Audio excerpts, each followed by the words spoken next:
Hells Angels started where? In Maryhill. Some biker told me that. Do you know what I mean? Some biker for Maryhill. He was a fucking guy on a crosser or something. Mate, the guy was off his fucking head. I know. Why did they know? They I think it was the Blue Angels were in Maryhill, and then they moved. Some people moved to America, and then called it the Hells Angels. And so mate, there's hundreds of mad stuff that came from Scotland. It's pure American culture. See, like apparently, like now, like southern deep fried chicken and that. Apparently, that's all the Scottish like immigrants going out there. Aye. And like, see the word hillbilly, that comes from. Does like, it? Aye, because like Scotland's hilly, and how'd they you get call WhatsApp cunts Billy, enough to like get not that like one? the Billy Boys and all that. There's hundreds of shit like that. Mad Sonny Bean. Sonny Bean, House of aye. Lies. I had never. Do you know about Sonny Bean? I've watched a fucking thing on YouTube. Was it that Count Dankula's fucking Absolute Mad Lads? Have you ever seen that? No. It's a thing called Absolute Mad Lads where he tells a story of somebody's how mental they are. Life and Times kind of thing. Aye, and it was Sonny Bean. That's what I heard about that. Boy, man. He done one about fucking. I've not watched a lot of them, but I watched one the other day. It was about Saddam Hussein's son, Right. Udi. Udi Hussein. Mate, this cunt's half a deep end, man. Like, Oh, yeah, I've heard something about that. him. Aye. And the front cover of the movie's like a guy sitting on a gold throne. It's like it's the guy that had to pretend he was him. Aye. So there was a guy that he went to school with that looked kind of like him, and then he got more plastic surgery, and they told his family that he'd been killed, and he had to be the body double of him, and the cunt got shot and all that. But this guy used to just fucking mate. Mate, Watch the shit about this guy. you need to be I've heard. Are they no insane? His son's Saddam Hussein thinks this cunt's a disgrace. Aye, that's what I was about to say. I like he'd be turned in his grave. You need to be He's like, I can't believe it, boys. That's the boy That's a I'm in. brass neck, man. Fucking ruining my name with there, man. Fuck's sake. But you need to be nuts to be, when you're talking about the Husseins, be the maddest of all the Husseins, didn't you? Well, see if your dad's that bad already, you need to push it out. I think it's like Donald Trump Jr. trying to be like, he's like trying to be, you know what I mean? It's like the son syndrome, do you know what I mean? Like, Aye, I get like it. Kim Jong-un and that. He like, Trump. aye, exactly. Nobody can trump. But we're in, man. We're in troops. And what I guess we've got today, we wanted him on for a good while. Mark Dallas. Woo. Welcome, mate. Guys. Welcome. Mark, How are we, mate? I'm alright, mate. Apart from having to get a train to Wishaw. That was a bit of a bastard. Look, just getting to Wishaw, being in Wishaw in general, and that wasn't a Wishaw general joke there. Being in Wishaw in general is not great, mate. But I shout out to everybody that's listening in Wishaw. Wishaw is like our condolences. Wishaw is like you bought Motherwell off Wish. I know. Don't call Motherwell, that's true. I know. Everybody that come, it's just so out the way. But So you thought we were somewhere more central, didn't you? Well, Ravy Davies been on this podcast before, and he said to me, "Oh, the guys are wanting you on. It's the same place as Grado recorded his." Mm-hmm. So I assumed because Grado, when I went in football daft, it was in the south side. Right. So I was like, "Aye, no bother. of course I've gone. Aye, 2 minutes for the office. Aye, just finished my shift and just stood down." Did you start walking on maps? I'm sure it was You're 6 like, years away. You're like, "It's in Wishaw." I was like, "Fuck, man." I sent you the location. You must have, the sweat must have now that feeling when you nearly fall out your bed. Like, oh fuck, man. Sudden realisation. But we're here. We made it. Aye. So before we start, Jamie, no got a Scooby Doo about wrestling, right? Don't Don't blame you. I mate. don't. I've got a wee bit of knowledge from when I was a wee guy, but like I wasn't pure into it. You know what I mean? I used to watch wrestling cause all my pals did and that. You know what I mean? What age are you? 24. So like it would have been like Stone Cold. Aye. And all He that grew sort up of stuff. during the peak, and he's still like, nah. No, I did enjoy it. But I didn't. I wasn't. It didn't I wasn't grab pure you. into it, you know what I mean? Didn't grab you. See, to be honest, I don't remember anything before I was like 19 or something. Like my memory's so bad, know what I mean? So And you're I could have been. 24. I had a Rey Mysterio mask actually. I remember that. So I must have been into it to a certain extent. Well, here, I was listening to our Ravy Davey episode today, and he's got a bit of an issue with Rey Mysterio. I know, man. It was a shame when Rey Mysterio came to work for us because I held him in very high regard, and now I'm kind of like, oh, it's great. What was it? It was it was absolutely sound. So I'm not going to say that. It was brand new. I took my son in to meet him, my nephews and that, and he got 40s with him. He was a brand new guy, but he's obviously got an ego, which is understandable, right? The guy's a multi-millionaire, been famous for about 25 years or whatever. But I'd booked him on a show to Hydro, and he was doing the meet and greet before it. So that's what David didn't say. He was doing the meet and greet before it. This is like 1,000 people he's got to meet. The meet and greet ran late, Aye. but he was on early on the show. I had him on second match, right? And I think he took offence to that because he's Rey Mysterio. Aye. But the show also had like Rob Van Dam and all this on it, right? And my thought process was, I'll put him on early because this is a big, massive show, and I want the punters to go, oh my God, if Rey Mysterio's on early, what's going to happen next? Right? That was the thought process behind it. So it was a compliment. Yeah. Or so I thought, right? He didn't think that, right? So he was up the stair and his music played. So Kenny Williams that he was fighting, way to the ring, he's just standing about waiting for him. This is like his dream match, you know what I mean? Then Rey Mysterio's music plays, and I'm looking around, I'm on the stage behind the curtain at the Hydra. I'm like, where the fuck's Rey Mysterio? And he's never to be fun. And then I'm just shouting, like, where the fuck is he? Because the song's only, what, 3 minutes long or something like that? Get out and repeat. Mate, well, that's what we did, right? So, like, what the fuck's going on? Repeat that song. And somebody went, he's still up the stair getting changed. And I'm like, what?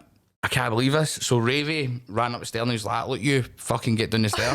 What I get, the best guy you could have said there, by the way. Right, so he got down the stair, but Kenny was smart enough to know, grab the microphone, talk until he comes out. But he had to talk for like 4 minutes, and that's a lot. If you've ever done like a fucking thing where you stood up in front of class at school and had to talk, 4 minutes is a lot longer than you fucking think. So he's standing there talking, and eventually he came down without the music and he came out.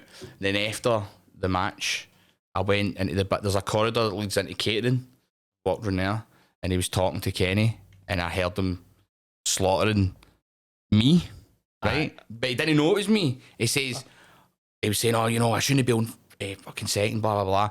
And I went, what, mate? What was that? Right? Because I went to be like that with wrestlers, they're huge, right? But he's fucking Rey Mysterio. He's height of shite, man. Right?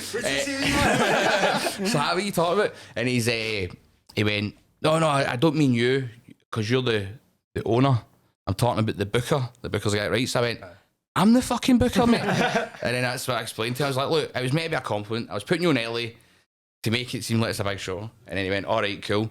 And then he was moaning later on about getting paid like all his money like for a bank transfer. He wanted so much of it in cash, and I was just like, what? I don't know, mate. It might have been for some spending money, and then but the rest of it was wire transferred. I probably shouldn't have talked about money there. Before part of the way wrestling crowds all, you know what I mean? That'll be right online. They're like, oh my god, Mark Dallas says this about Rey Mysterio. It reveals amounts. Conan will be phoning me and all that. That's what happened that night. Conan phoned my business partner Duncan. People going, moaning about the way he was paid and all this, and I was just like, what the fuck's going on? Aye, because Conan, he's like the daddy for all the Mexican wrestlers, isn't he? Who is Conan? Conan's just like a Mexican wrestler as well, but he's just like, he's like a legend. He's like slightly older, and he was like a pure big, he was like a big star in like Mexico and that. So I don't know why he just looks after them all. Is massive in Mexico and that, and South America in general. Aye. That's where Rey Mysterio would have came out there. Because I started watching a program called Snowfall, and it was like, it had bits about like cartel and that in it. It's kind of about like drugs in America, but then there was like a big wrestler guy. It was what I get into kind of doing cartel shit, and it was like mad underground wrestling, and it was just it was like a wee room like this, but then the crowd just went right back. Do you know what I mean? And that was kind of like that. No, it's huge there, man. It's huge. But obviously we were talking about our first sort of memories where we would have grown up with like Stone Cold and that. So what are your first sort of memories of like growing up watching wrestling? Oh, I'm 36, so I remember when I was a kid that if one person in the street had Sky, that every cunt could get Sky. Can you say cunt in this? Oh, mate, say it in your fucking I've done that so many times in things where you can't say cunt. I've done that on like national radio. Isn't it? Can I say cunt on Clyde One? No. And so it was, if somebody had Sky in like a tenement or a high flat, then every house in the high flat tenement could tune in Sky One and Sky Sports One. And this is when it was, Sky Sports. That's how long ago it was, right? That was the tagline thing for it. And it was WWF Wrestling Challenge. And it was like back when it was like Hulk Hogan, the Ultimate Warrior and all that. So my granddad's house could get it, and he'd tape it on VHSs for us. And I'd watch it, like he'd tape like 4 weeks worth of stuff, and then I'd watch the full lot, and I'd just watch it on repeat all the time. The tape was pure warding. And then after that, it was like if I got a good report card in school, I would get like go down to like Azad or Global Video and they could sell the old tapes and I'd get like SummerSlam or WrestleMania or something like that, and watched it up until about I was like 10 or 11. Aye. Then I just kind of wasn't interested in it anymore. Nah? Nah. About 92. I don't know what age I'd have been then. About 11 or about 11-ish. That's when you said nah, no more, sort of. I was getting together. After SummerSlam happened in the UK, Aye. about 6 months after that, I remember I was in school and somebody went, "Did you hear Yokozuna won the Royal Rumble last night?" And I was like, "What, Yokozuna?" And I was like, "I don't think I want to watch this shit anymore." Aye. And then that was me done with it until I got a wee bit older. And then I was coming home for a night out, about 15-ish, and I shared a room with my wee brother at the time.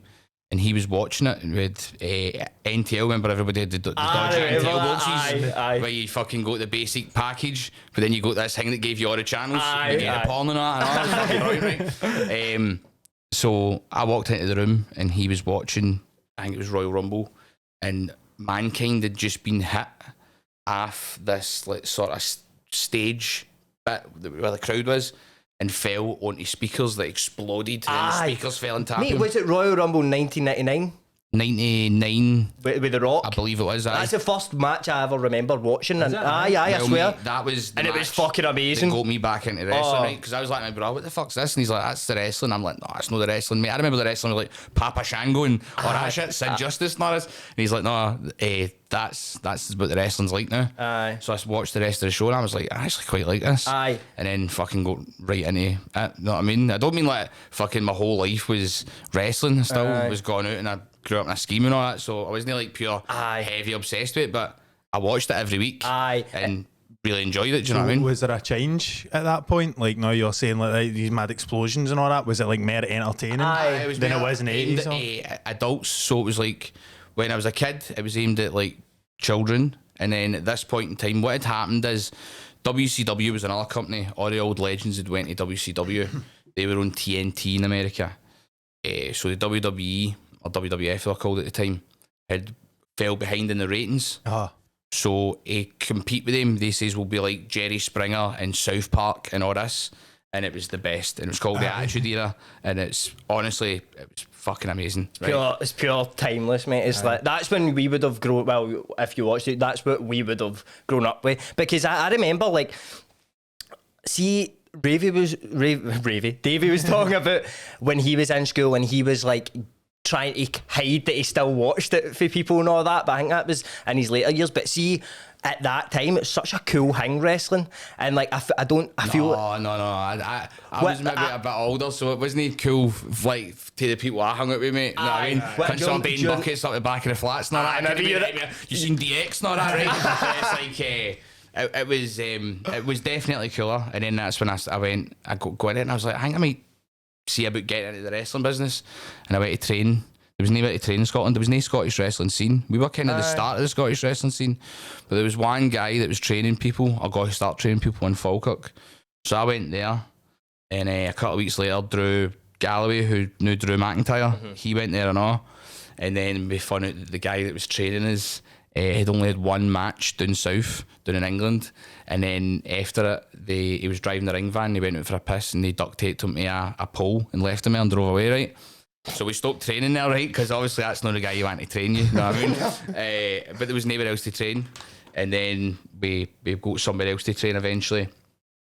Trained a bit longer. I didn't really want to be a wrestler, but you had to train to get into the business. It was a lot more closed off. So you were always like, because I was wondering that about you, because obviously it's easy to just say to somebody, like I grew up like a wrestler, I grew up wrestling and I wanted to be a wrestler, so I trained to be a wrestler, then I done it. But you always went in with the mentality like, I don't want to actually be a wrestler, I want to just be in the business somehow. I want to be a promoter, I want to write the shows, I want to come up with all the storylines. So you were like that for like, what age do you think you started thinking about doing that? 15. 15? That's mad. That's mad. So what like, so do you think the way that the show was put together and the storylines, and do you think that caught you more than like, oh, he's doing a backflip off that thing? 100%. Aye. I was more interested in seeing the Attitude Era. It was all the funny wee segments like This Is Your Life with The Rock and Mankind, or like all the stuff DX was doing, showing up in a tank at the WCW show, all that sort of stuff, all the bad language, everything Stone Cold did with Vince McMahon, like he hated his boss and he was always causing them all this trouble. I was enthralled, and so was the general public, let's be honest. That's why it was the biggest show in American telly at the time. It wasn't because of the wrestling. The storylines made it that you cared about the wrestling matches, because the wrestling matches you had a vested interest in because of everything that led to it. Aye. I found that I was more interested in the storylines and the guys making their entrances and saying their catchphrases, The actual entertainment. and the entertainment side of it, than the actual wrestling. I can still appreciate a good wrestling match, and also like for example, what I'm saying is, look at Hulk Hogan versus The Rock at WrestleMania 18, right? There's people that say that Hulk Hogan's a shite wrestler. I'm not one of them, right? Hulk Hogan was a great wrestler because Hulk Hogan made all the money. Hulk Hogan entertained all the people. All the people paid to come and see Hulk Hogan. And if there's ever a match that proves that Hulk Hogan knows what he's doing, it's the match with The Rock, because he was the bad guy, the old guy coming back in. The Rock was the big star. They locked up, shoved him off. 2 minutes later, Hulk Hogan done his Hulk Hogan thing, and the whole place exploded because, oh my God, it's Hulk Hogan. Aye. Because you cared about the story of the match. There's the young lion and the old lion, you know what I mean, got to collide, and everybody's got this nostalgic feeling for this guy, but this is the big star now. Aye. And that's why you cared about that match. Now, if it had been two other people having that exact same match move for move, you wouldn't have gave a fuck. But because it was these two and there was that backstory, that's why you give a fuck, you know what I mean? That's why you care. It's like the psychology behind it all, Exactly, innit? mate. I should have known that word, mate. I should have known that word. I feel banging, man. Shortcut. God's sake. I feel sitting there going, I know the word. There is one word that could sum all this up. No, but that's interesting, because I would have thought like, because obviously sometimes you hear about like, say like managers, like maybe Jim Cornette, Paul Heyman, stuff like that I don't know, maybe they wanted to be in the business, they maybe wanted to be a wrestler. I'm not sure about their particular stories, but some people get into it and they want to be a wrestler, then they go, oh fuck it, man, I'm physically not up to this, I'll just become this. But you went into it right off the bat, I want to be a promoter. So then you said you had to train, so how did you get for that first trainer to the next stage sort of thing? Being a promoter? Well, how did you see how you that first training guy that Aye. the duct tape incident? Poor guy, where did you go for there? So after that, we went to train with another guy who had a bit more experience, and it was in a post office. So when we trained, it was like the rec room at a post office. I had some judo mats, right? It was a fucking shambles, man. But for their classes came a lot of guys that are considered like your legends of Scottish wrestling now. Like a lot of guys that are in NXT UK, some people that are in America, stuff like that, like Wolfgang, Red Lightning, there was Lionheart as well, Liam Thompson, Jack Jester, and Grado trained there for a bit. And Grado always tells a story that me and him trained back in, but I don't remember this at all, man. And he was, everybody used to call him Chipmunk. I don't know why that was his nickname, but he says that we got dropped off once for training. It was in East Kilbride. Got dropped off once at Central. And he says, I kept going on about how I'm going to run this show and it's got to be pure hardcore and I'm going to book New Jack. I just kept going on about how I've got to book New Jack, right? And I'm like, mate, I have no memory of this, but he swears blind that I was saying this to him when we were training back in. No long after that, I was like, I think I'm going to stop training. But by that point, I had everything I needed, because you needed to be in the business to know. Now you can just hire shit. You can go online to hire wrestling ring and all that crap. Back then, you had to know somebody that had a wrestling ring. You had to know wrestlers. You had to be like a connection. I don't even think there was. I'm pretty sure there wasn't Facebook at this point. No, it was like 2002, so there wouldn't have been fucking Facebook. No, I don't even think there was fucking MySpace, right? Dial-up internet and that. Exactly. So I left, and then it took a couple of years, and then eventually I went, right, I'm going to run a wrestling show. So by this point, all these guys that were training have been training for years and they've got a lot better. And I ran my first show in the Maryhill Community Central Halls. And I didn't know what I was going to call the company. At first I was thinking like Glasgow Championship Wrestling or something. Then I thought, no, it needs to be something about being mental, like that, mental championship wrestling, crazy championship wrestling. And I was like, no, insane. Fuck it, insane sounds good. I decided to call it Insane Championship Wrestling. I ran my first show. and it was a fucking shambles, man. Oh, it was a fucking disgrace, right? It was like, I had like 15 matches on it. There was only like 70 people in the crowd, but the building held like 350. I said that looks bad. And it was all raised seats. It's a really nice venue, man. It took me years to sell it out. Years later, I sold it out. I'd sold out all these other venues first, and it just always stuck in my head. I was like, I've never sold out that fucking venue where I started. And I went back and eventually sold it out, and it was a show where we had like Rhino coming through the crowd and challenging Drew for the fucking... So you got Rhino in your first show? No, this was years later. The first show had an old ECW wrestler in it called Tracy Smothers. I know who that is. Tracy back in the day wrestled a bear. And you can find it on YouTube. There's a video of Tracy wrestling a bear. How did you get in touch with Tracy Smothers? It was just touring the UK. There's always guys touring the UK. And it's like they'll be staying in the UK for a month, and they'll do a bunch of different companies, and you can hire them for their wage plus X's, which will be their petrol money or train and their hotel. So it was Tracy Smothers was available for a cut a ton. I was like, I'll book Tracy Smothers. So he was on my first show. He was a sound guy. So after the first show, I lost money, and it went really bad. And I was sitting backstage, backstage in the stairwell with the back of the middle, and I goes talking to the hydrant going, yeah, so I walked past catering to talk to Rey Mysterio, and I'm like, I was in the fucking stairwell drinking a bottle of bucket, right? And fucking Tracy Smothers walks up to me and goes, what's wrong, kid? And I'm like, I had it so clearly in my head this was going to work. I thought this was going to work really well. I've just got such a vision for what I want to do, and I can't believe it didn't work. And he's like, no, don't worry about it. He's like, just keep trying. He says, you just need to keep trying. He says, that's how you get good at things.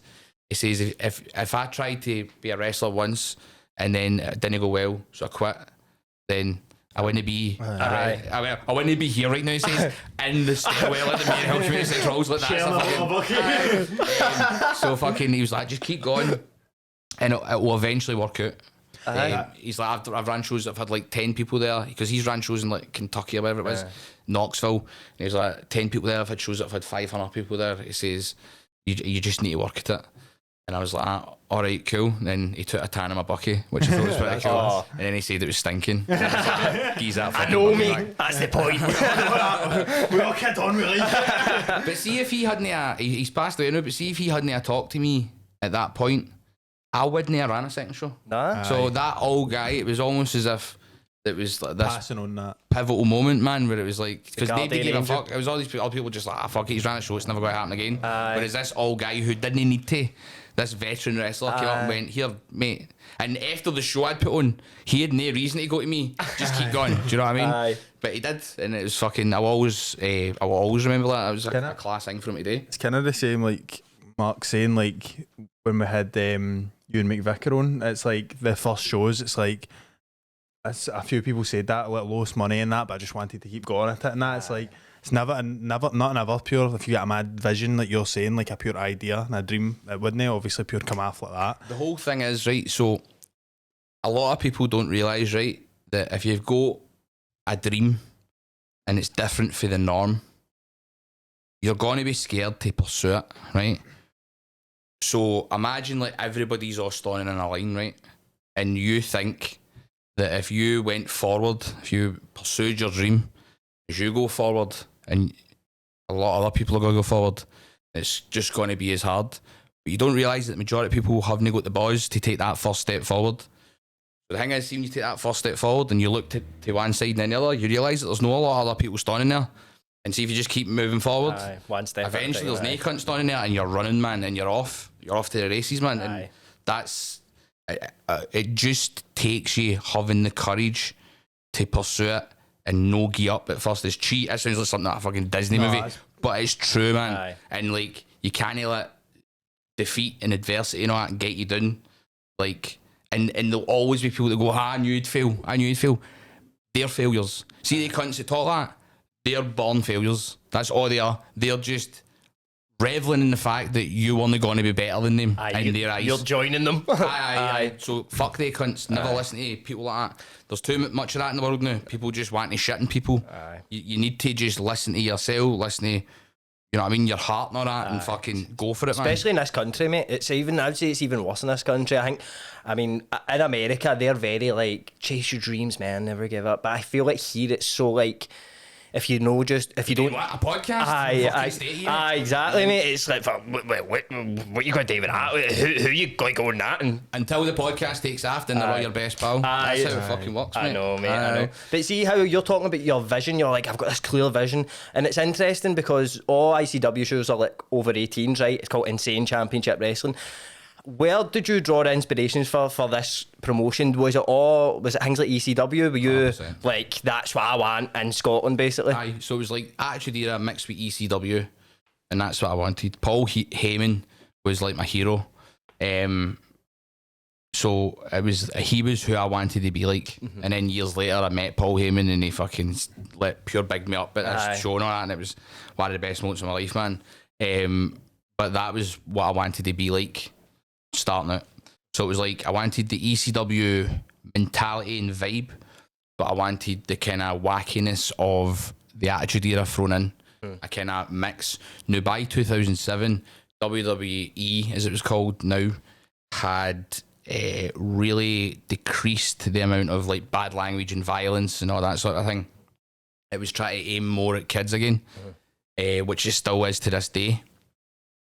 So I realised there was a gap in the market, because all these people that watch wrestling, people go, oh, they're away. Like, where are they away to? They still exist. You don't need to be like this hardcore fan that watches wrestling 24/7, but I just want somebody that goes, here, I want to go to this show, it'll be a buzz, and get mad with it and watch this fucking weird experience, right? So I realised there was this gap, and I was like, I'm going to try and fill it. And that's what we did, slowly but surely. Now, the first incarnation of ICW did not work. It was like, I ran like 4 or 5 shows that were all, well, the first couple were shite, and then I kind of started learning. What do you think you were doing wrong in the first shows, looking back now? But what do you think went so... So just, when you write a storyline, you need to be intricate with the execution of it. So I thought people would see what I'd see in my head. So I go, I want you to do this, and you to do this, and then this happens. But you can't do that. You need to go, right, so this, and then this leads to this, and then you're going to turn this way, and then you're going to react this way, and then... It's directing, isn't it? It's a lot of directing.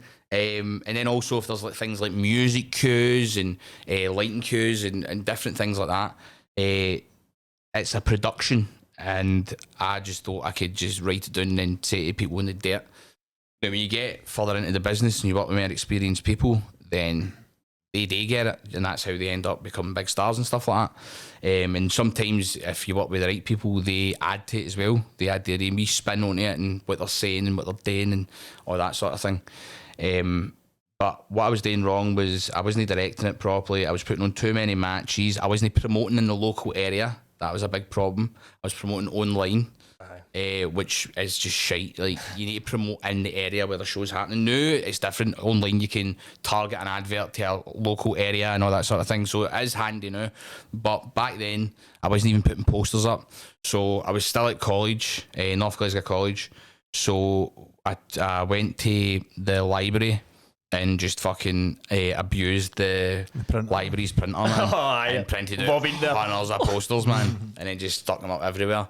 And then the third show I ran drew a bigger crowd, and it had some better storylines and all that sort of thing. The first show I ran, though, did have one storyline in it where this guy had a female manager, and he'd got her a gift, and she was like, oh my god, because it's her birthday, and she opened it, but somebody'd replaced the gift, and he turns around going, that's the sort of generous guy I'm a.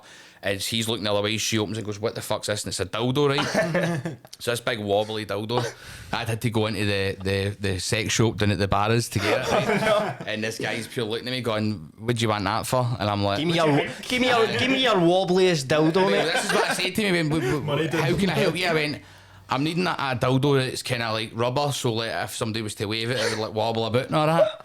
And then he's went away and talked to the other staff, the lassies, and they're all laughing and giggling. They weren't in a fucking sex show, I don't know why they're laughing at me, right? But I walk out of the counter and the guy goes, do you need batteries for it? And then I was like, no, it's not going to need batteries where that's gone, pal. Because what's the point in going, it's for a wrestling show? Do you know what I mean? I was like, I might as well just fucking pretend I'm... That sounds shady. I see That's where weird. that's going. It doesn't need batteries. Aye. It's staying up there. I was like, fuck it, man. You know what I mean? If I says it's for a wrestling show, he's not going to believe me. I might as well just play the part. Do you know what I mean? Like, just go I'm with going to shove it up my arse, mate.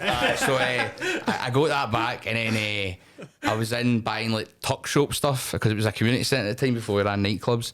And the guy that was in Costco, and the guy went, he was got test rings. The guy went, wheel of cheese, and I went, aye, fuck it, I'll buy a wheel of cheese, right? So they can get hit with a fucking wheel of cheese, man.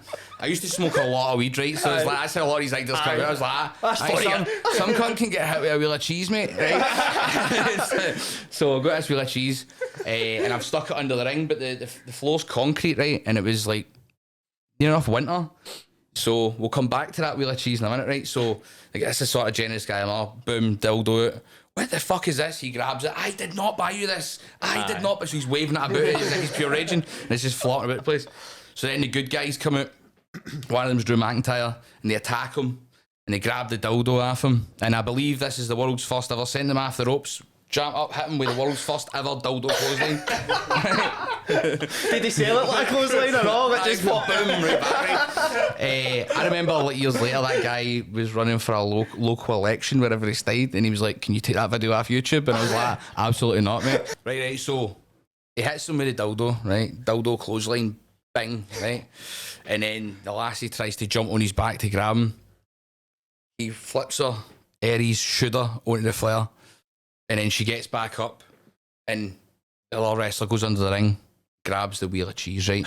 Now, this wheel of cheese has been sitting there for like 8 hours, right? Oh. So it's solid. Turned And into blue cheese. he's hit on the face with it, right? And it sounded like a gun gone off, man. Oh Like, my God. It was like a brick, mate. Aye. Scalped her with this thing, man, right? And it was like, holy fuck, man. And he just placed her on the ring, right? She was alright, thank fuck, right? But aye, it's just a learning curve. Aye. Don't put a wheel of cheese on a cold floor for 8 hours. A lot of firsts in the world of I was wrestling. about to say that, mate. You learn a lot of things in wrestling for things like that, do you know what I mean? Like First doing random stuff, and you just go, alright, I know that now. Do you know what I mean? Shouldn't do that. But so see Drew McIntyre, for people watching WWE. So he was with you kind of right for the starts. We've been pals since we were 15-year-old. So Could you always see it in him? Like, was it? I mean, he was always like when I first met him at the train station to go through to Falkirk to train, he was already like 6'2", at like, you know what I mean, 15-year-old. And he was skinny, but you could see in his frame, that sort of frame, but he wasn't going to be built like a basketball player. He was going to be a big boy, you know what I mean? And I remember when Jake Roberts came to take that training seminar, the first thing he did was walked in the door, looked at him and went, you might make it. And now he's been the world champ, you know The what I mean? rest of yous go and get me magic powder. Oh, God bless his cotton socks, man. I'm glad he's doing well. Now. But that's just me and Drew were pals for then, and he's been in ICW for day one, and then he left to go to WWE, and then when he was fired for WWE, everybody was messaging him to say, are you coming to work here or there or wherever? And he says to me afterwards, the one person he wanted to phone him was me, but I didn't phone him. I got told when I was wanting about Asda, getting the shop right, getting a big shop in, and my phone started going like the toaster out of Ghostbusters, man. It was like pure vibrating, like fuck, man, right? And I just looking at my phone, I'm like, fuck, is everybody messaging me? Drew's been fired. And I'm like, right, cool. So I leave it a day. Because my pal's just lost his dream job. I don't want to be just jumping in like a vulture and going, here, mate, why do something for me? You know what I mean? So I phone him the next day, and he goes, the first thing he says, why the fuck have you no phoned me? I'm like, mate, I thought you'd have been, he's like, no. I'm like, I've got a big show coming up, but I know you've got a 90-day no-compete clause. So when you leave WWE, you've got that. You can't compete anywhere for 90 days. And I went, so I know you can't show up. I'm like, hint, hint. And he's like, who says I can't show up? I'm like, all right then. Right? So we've concocted this idea, and there was 2 documentaries made by the BBC called Insane Fight Club 1 and 2, and in Insane Fight Club 2, you see him showing up. So he snuck into the country. We had a phone call one night where we were just talking about what sort of hood they should wear on the plane so nobody recognises them and all that. Pure daft shit, right? And then he came back, chapped the door, and he was like, his dad, shh, I'm home. Didn't even tell his dad until he showed up. And his pals go to the shops to him, because Earl's like a small place, you know what I mean? Go to the shops. Noticeable guy, you know. Exactly, stands out like I saw for him. So they made him, his pals would go to the shop to get like food and all that. He stayed hidden for like 2 or 3 days. Then drove up, snuck in the back door. It used to be the ABC, which is burnt down now, but the ABC used to have a tunnel that went under it, that went away under jumping jacks and all that. Did that? So basically, so see if where ABC is in the corner, see the other corner, Aye. there's a like sort of underground path. So see at the side of the building on the hill, you know there's a door there where everybody goes and smokes and that. Aye. Right there, see that door? That comes out for the ABC. does So you it? can walk all the way through, and all the way through the tunnel there's doors that lead into each one of the buildings. So that's how we snuck him in. That show had like still games showing up unannounced. It had him, and originally it was meant to have Roddy Piper as the special guest commissioner. So Roddy Piper was doing a comedy tour, and he had that night off, and Billy Kirkwood, our commentator, was on that tour, and I'd been in touch with him. Billy to get in touch with him, and he says he would do it. And then at the last minute, the guy running the tour booked him for some show down in, I think it was like Cardiff that night, some comedy show. Didn't happen. But if that had happened, I'd have probably been able to retire after that. Like, my work here is done. Do you know what I mean? Roddy Where do Piper's you still go? gaming Drew showed up. Like, game's a bogey, mate. Do you know what I mean? How am I fucking topping this? That's a knighthood, mate. Just for that one show. But aye, so me and Drew, we go way back. I still talk to Drew all the time. Like, it's mad that there's so many people you meet in wrestling or entertainment that you talk to a lot when it seems like they want something for you, and then when they don't want something for you, you don't hear from them. But I'll hear from Drew like every 2 or 3 days. Aye. Drew will message me just random shit, memes or like wee videos he's fun on TikTok or whatever. Or like if I was to message Drew, like even though he's in America, he would reply within like 5 minutes. Aye. Do you know what I mean? So that's a proper Doesn't mate. So forget. as you get older, you need to, you realise that friendships like that are really important. So I value my friendship with Drew a hell of a lot, and so does he. And it's great. Do you know what I mean? Like I'm blessed to have a good few people like that in wrestling. Do you know what I mean? That I consider lifelong friends that I've made. So that's good. Aye. See how you're saying about the BBC documentary. That's how I got introduced to you. But see, before that, I was reading right that in 2012 you got a TV deal. Aye, man, we had Right. a TV show on Sky. Aye. So then it got cancelled. So what happened with this? No, worse, mate. Right, so we had. I was working as a lifeguard in Scotstoun Leisure Centre, and I was on shift, and I went into my locker to check my phone. It was, remember when everybody had Blackberries? Aye, It was a BBM. Blackberry, man, but it was one of the ones where you could have the internet on it, so I could check my Hotmail, and somebody'd messaged me called Alejandro, right? Somebody like that, right? Saying, do you want a TV show, right? And I'm like, this is a fucking ballot, right? And then all of a sudden, I've went back into my locker the next time for the break, and there's a phone call. Don't know how the guy got my phone number to this day, right? And I phoned it back, and he says, hello, this is Alessandro. Would you like a TV show? And I went, fuck off, mate. I hung the phone up, right? But then I've looked on Google and typed the guy's name in, and I went, oh shit, he actually runs a wee like low budget channel based in London. Right. It's on Sky. Now it's on the basic package of Sky, which means if you've got Sky, you've got this channel. Now this channel's horrific, but you've got it. That's 22 million homes, right? Can watch this channel. And I was the like, option. Right, here we fucking go. So I've messaged the guy. Phoned the guy back. And I'm so sorry, mate. sorry about that. I thought you were winding me up. And he's like, no, this is serious. But you need to produce it yourself, and we won't give you any money. That's fine, mate. Because I was one of the first people to put my wrestling stuff on YouTube. YouTube starting late 2006. We had our page in early 2007. So we were right at the very start of that. I was very aware that my whole idea originally was to run shows, split them into episodes, film hunters of backstage fun stuff, and put them on a platform like YouTube.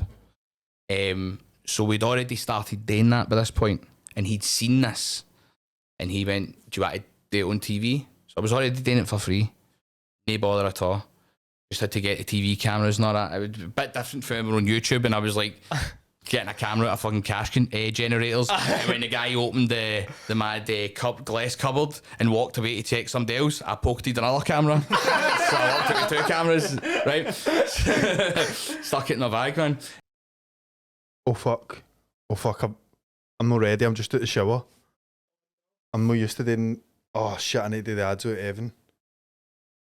Shit, right.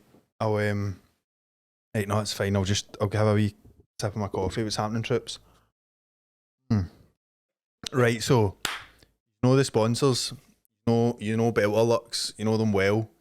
They're a stalwart of the podcast these days. Obviously, our first ever patron, right? So our first ever patron entered the Beltrlux competition for 99 pence, and he won £750 bank transferred. Boom. So that just shows you.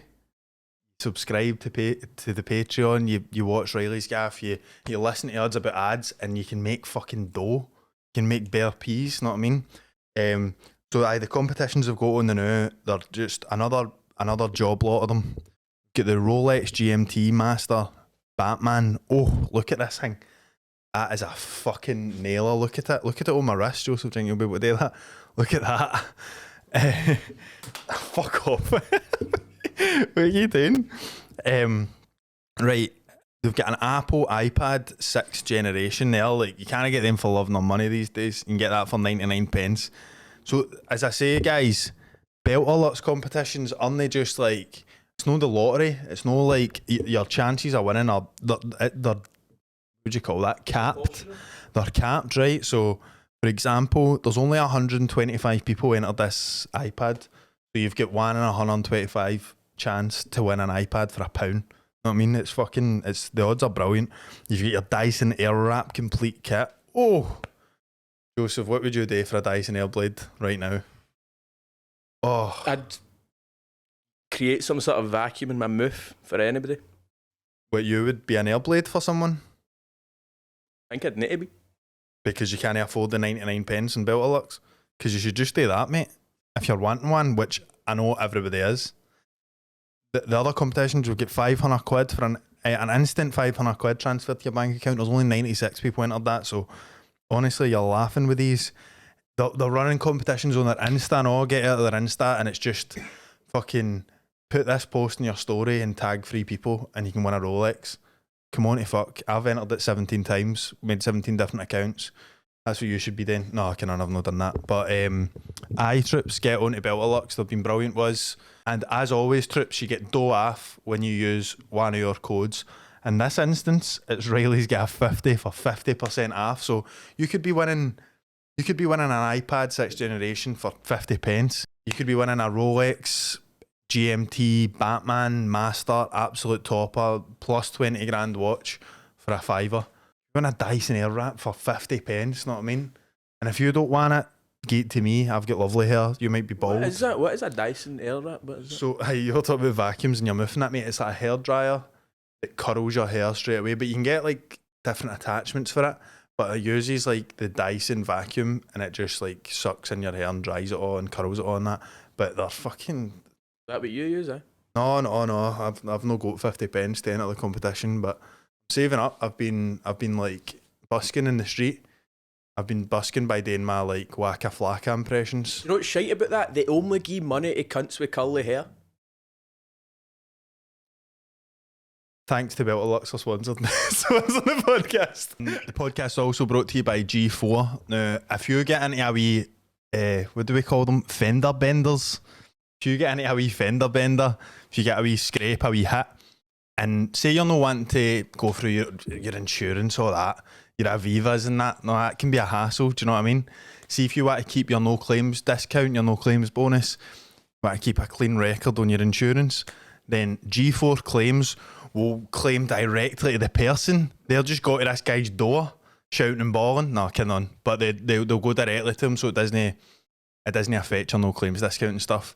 So cheers to G4 Claims for that, for helping the people. I mean, they're doing a lovely service, helping just all these young.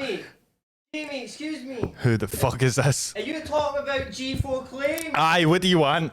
Well, it sounds great, but how much does the process even cost? I bet it's an absolute fortune. Listen up! It costs £0. Nothing.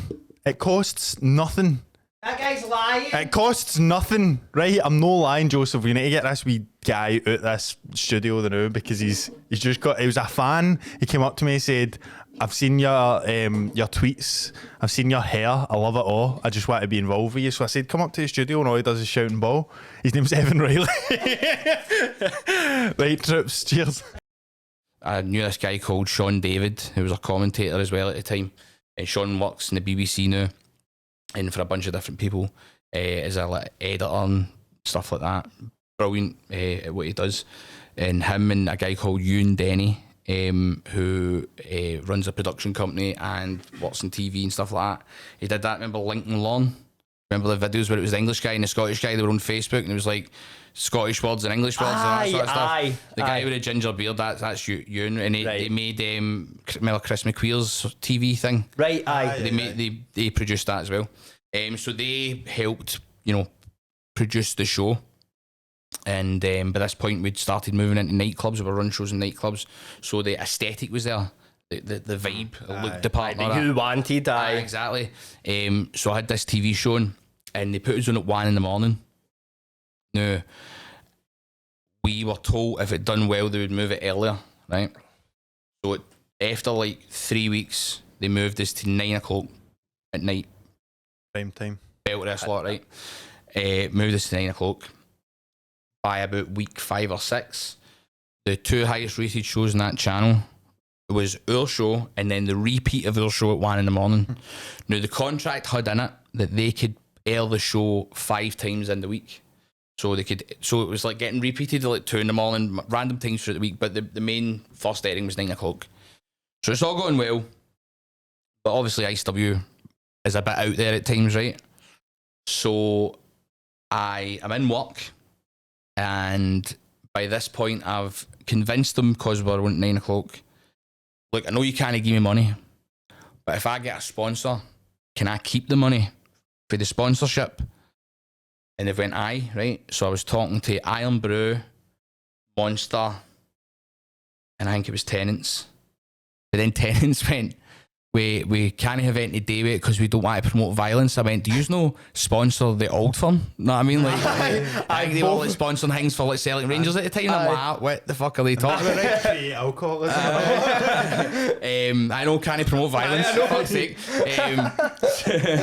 So I was like, right, this, I think it was Iron Brew and Monster looking very likely. And I thought, right, so I put on my Facebook, I think I'm thinking about quitting my job. So right away, everybody's like, date, fucking date. Lionheart was one of them all.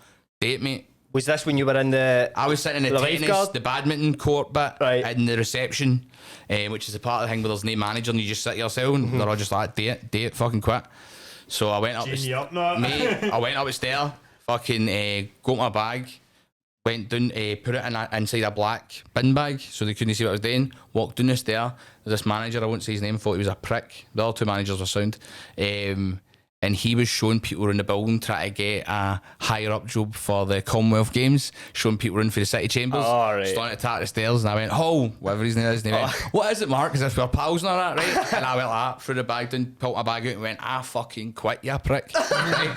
Walked out the door, right? Walked round the corner, walked under this wee walkway bit. My phone goes. It's Alessandro, big Alessandro, man, telling me I've been thrown off the air. I've not even got to the bus stop yet. And I've definitely quit my job. I'm not getting out. I can't walk back in and go like that. Whoops. Tell me, I was kept on, obviously. You know what I mean? You're on the phone to Alice, I don't like, why to phone my manager at the leisure centre? Walk back in. Now that's what I would have said if he was like that. He's a great manager. You really should hire him for this Commonwealth Games spot. And scene. So I was like, oh no, man, right? So instead of going home, I went and got this ICW tattoo in my arm. I was like, well, in for a penny, in for a pound. This is all I'm going to. I've no qualifications. I just quit my job, my council job. So I'm fucked, right? So I was like, alright, I went and got a tattoo. Then went and got a couple of pints with one of my mates. Then I just went, oh fuck it, man. I'm still going to make a go of this. I'll just need to figure it out. I'm going to be eating no frills fucking spaghetti for a couple of months, you know what I mean? And what happened was I got home and I'd got phoned off somebody for the Sun. I know people don't like the Sun, and I don't like the Sun either now, but they did help us out here, or at least the person writing for the Sun helped us out here. His name was Cameron, and he had phoned them, right? Now, it was a company that had offices in different places, but they were mainly based in Brazil. This TV channel was the main offices, the main corporate entity was in Brazil, right? The one that the show was on Sky. Right. So they've phoned up, and I think the person was talking, I can't remember if they said it was like Spanish or Portuguese, when the Cameron phoned them and started mentioning, I heard you've thrown this thing off the telly. So they've spoken this different language and hung the phone up.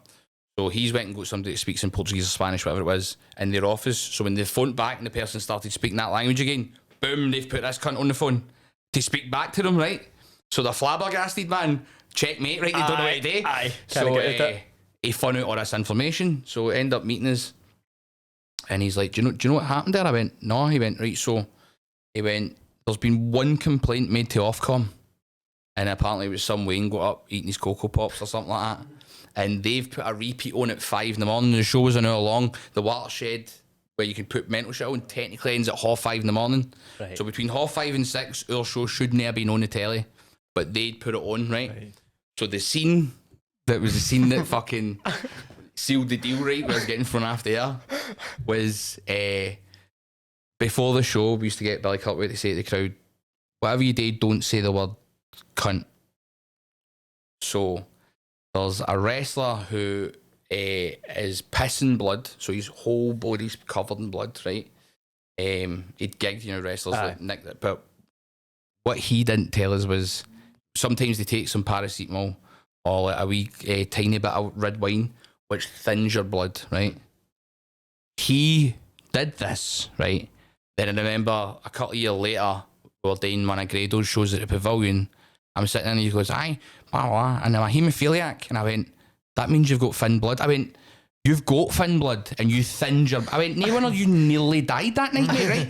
So on this night, he's cut his head. He's pissing blood. I mean, it's pouring at him. He's up in the balcony of the garage. This guy, dressed as a nun, this wrestler, right, throws him off the balcony into the crowd as the whole crowd in unison chants Ernair, cunt. Oh my god, so mate. this wee Wayne's wanting to watch Scooby-Doo or something and turned down the channel to fucking that. Oh my god. So fair dues to them all for complaining, right? Dressed as a nun.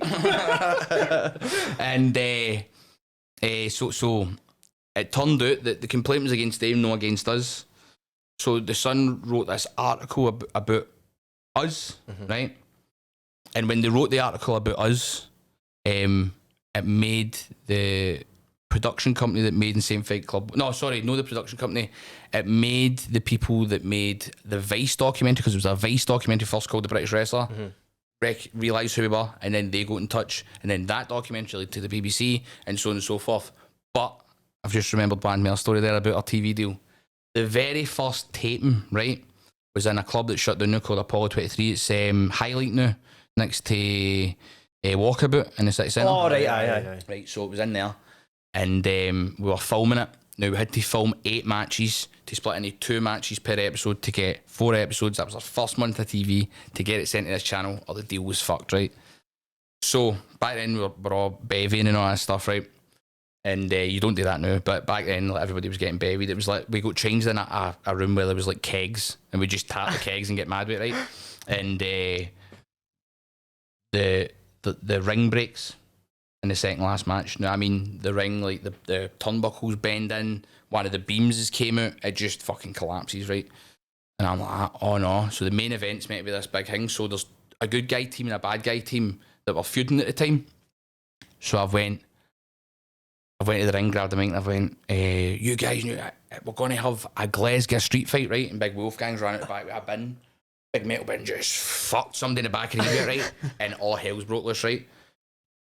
So they fought out into the street. This is on YouTube, right? It's a Glasgow street fight, and it's the fight out into the street, Renfield Street, right?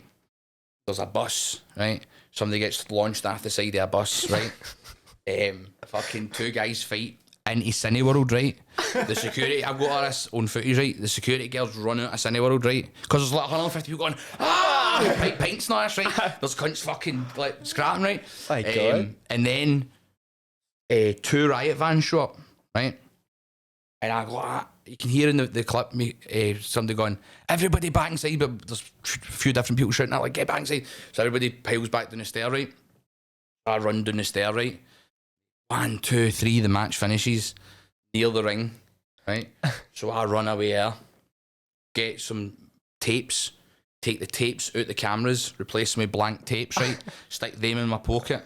The police come down the stair, and they're like, what the fuck was that? Blah, blah, blah. We're going to need to confiscate these tapes. I'm like, I'm really sorry, officer.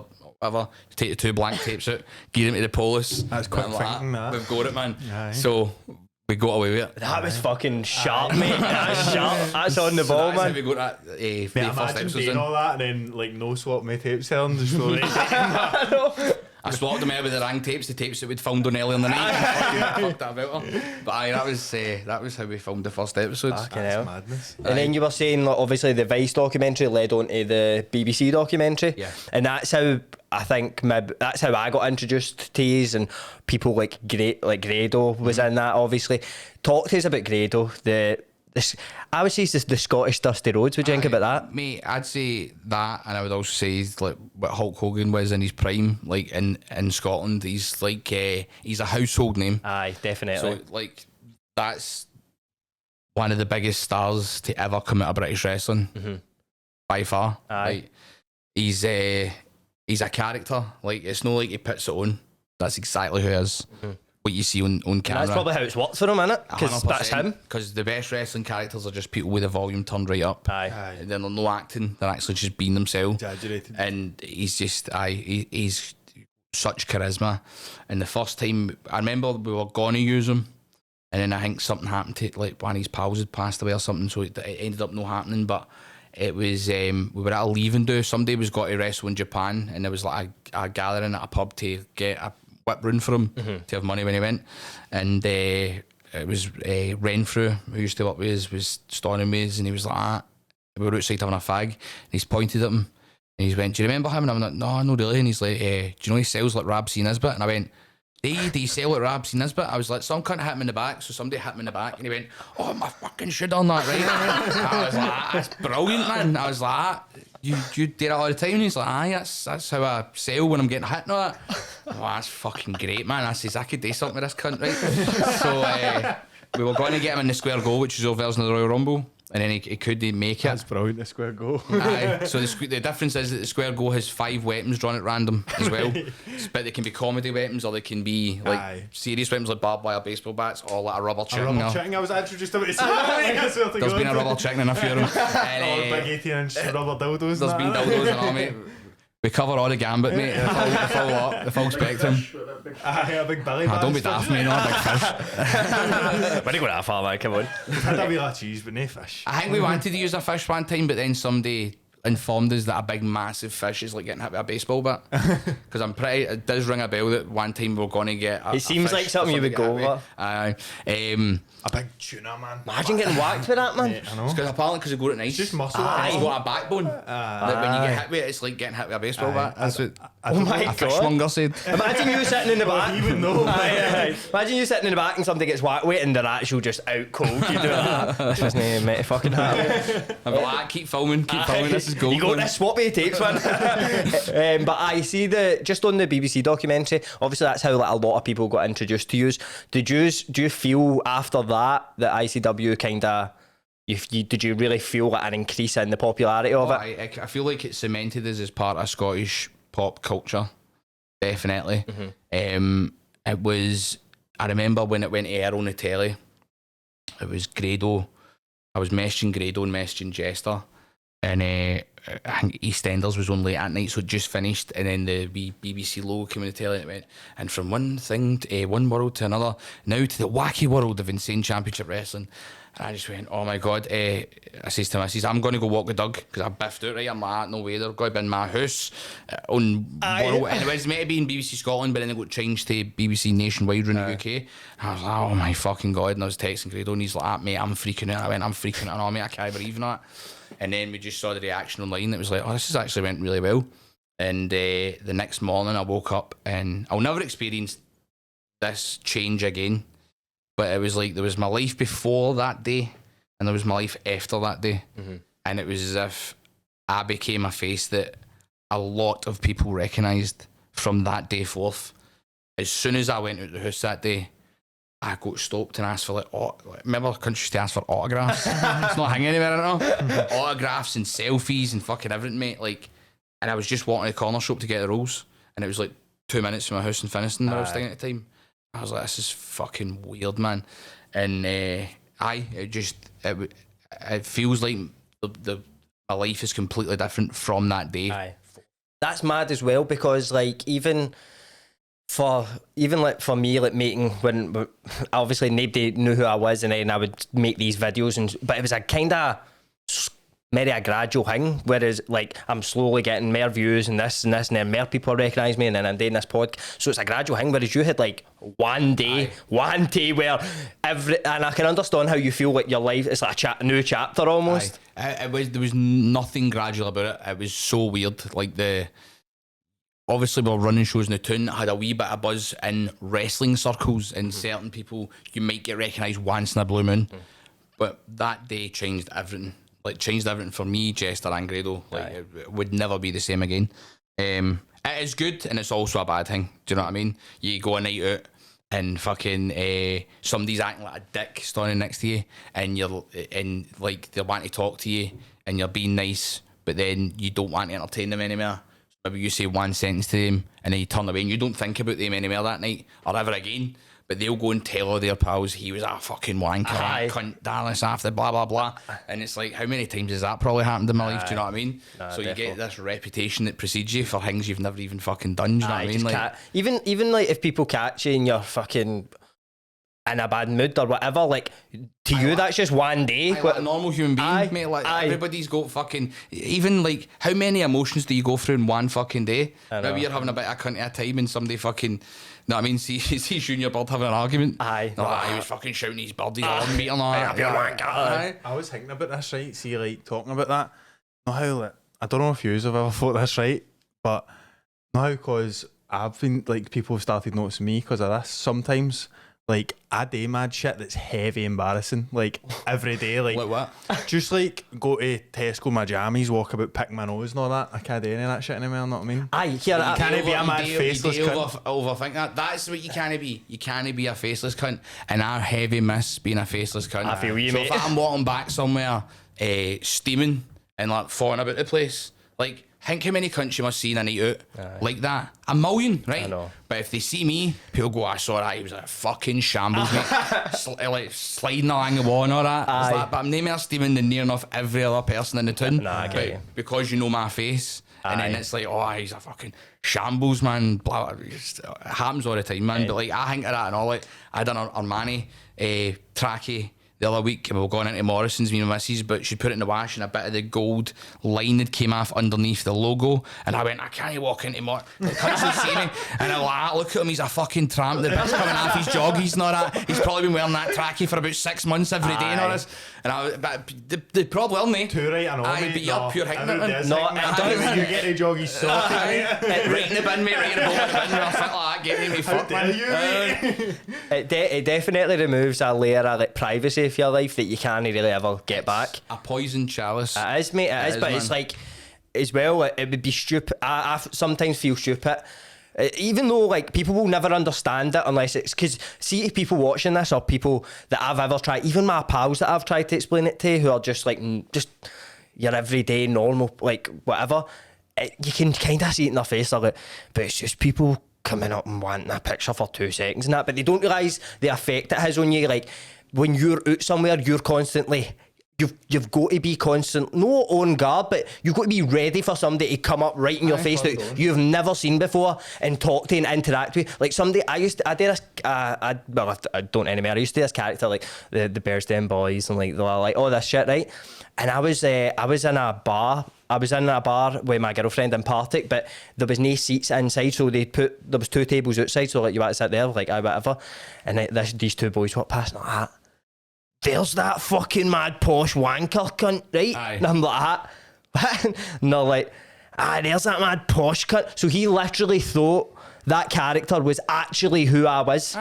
So I need to like be prepared to deal with these situations where nobody else would have to deal with something like that. Like nobody, none of my I am like, that's not really me. And I called my first spoken word thing that I ever done, like tour, that cunt for the wrestling, because of how many people would just walk up to me and point at me and go, "There's that cunt for the wrestling." Aye. But a lot of the time they meant it in a good way, which is hard to understand if you're no for Glasgow. Aye. But there's that cunt for the wrestling. Here, mate, can I have a photo and all that? All right, cool, mate. The other thing I know, like, I'm very wary of, see if anybody ever takes the time to want to interact with me or talk to me or get a photo, whatever.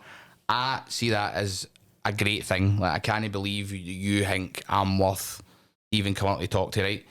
And I'll always go and get a photo or whatever, right? But the thing you always remember if you're in the public eye and all is, see if you say no to something like that. Why would you, right? But see if you say no to like giving somebody a photo or whatever, right? You need to see it in the terms of the money, right? Because like, for example, right, say I do that to a person, now that person might have bought, say, 5 or 6 tickets that year, right? Might have bought a couple of t-shirts, might have subscribed to her on-demand thing. With me going no to that guy, when the photo would have took me 2 seconds, I've probably just cost myself about 4 ton in a year at my company. Do you know what I mean? Defo. So you need to always be aware of that. Like if you act a cunt to somebody for like all they want to do is go, "Oh my god, I've met you." Then one, you're a prick, right? But like you just need to be aware of like even if you don't want to be, you're a brand, you're a commodity, you're a product, man. I just keep like a box full of Sharpies in the motor, sunglasses on. I just go like that, like walk by all the books, know what I mean? Just like squiggling like that. Mate, I see. That's funny we're talking about that. The most embarrassing thing ever happened to me was at Riverside Festival, and now it's like that weekend that every 18 to maybe 30-year-old in Glasgow goes fucking.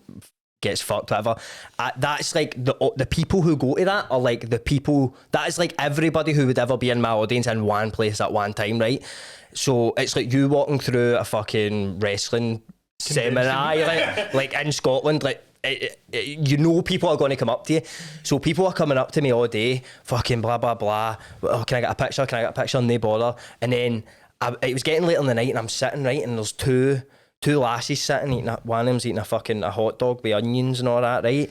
And they're pure staring at us, right? But see how, cause it's happened a lot to me, I know you maybe know what I'm talking about. Now people look at you and it's a look that like, oh, I know who you are. It's not just like oh, I'm looking at that person. So they look and they're like, oh, I know who that is. So I'm thinking, oh, they're giving me that look. So I'm looking back at them, right? Just like that, like ready for them to go, oh, I watch your videos, can I get a picture, whatever? And they go, what the fuck are you looking at? I was like, no, I snapped it. I was like, nothing, not like that. And then what? Mate, it fucking. I was like, oh, never mind that. And then one of them fucking chucked an onion at me, mate, which was pretty uncalled for. I don't think I deserved that, to be fair. But I full onion, I know. Wasn't even one off the hot dog. I was one out of pocket. Back to reality with a fucking ding, man. I know, man. I know. Wheel of cheese. Wheel of cheese. A big wobbly dildo. Oh, bang.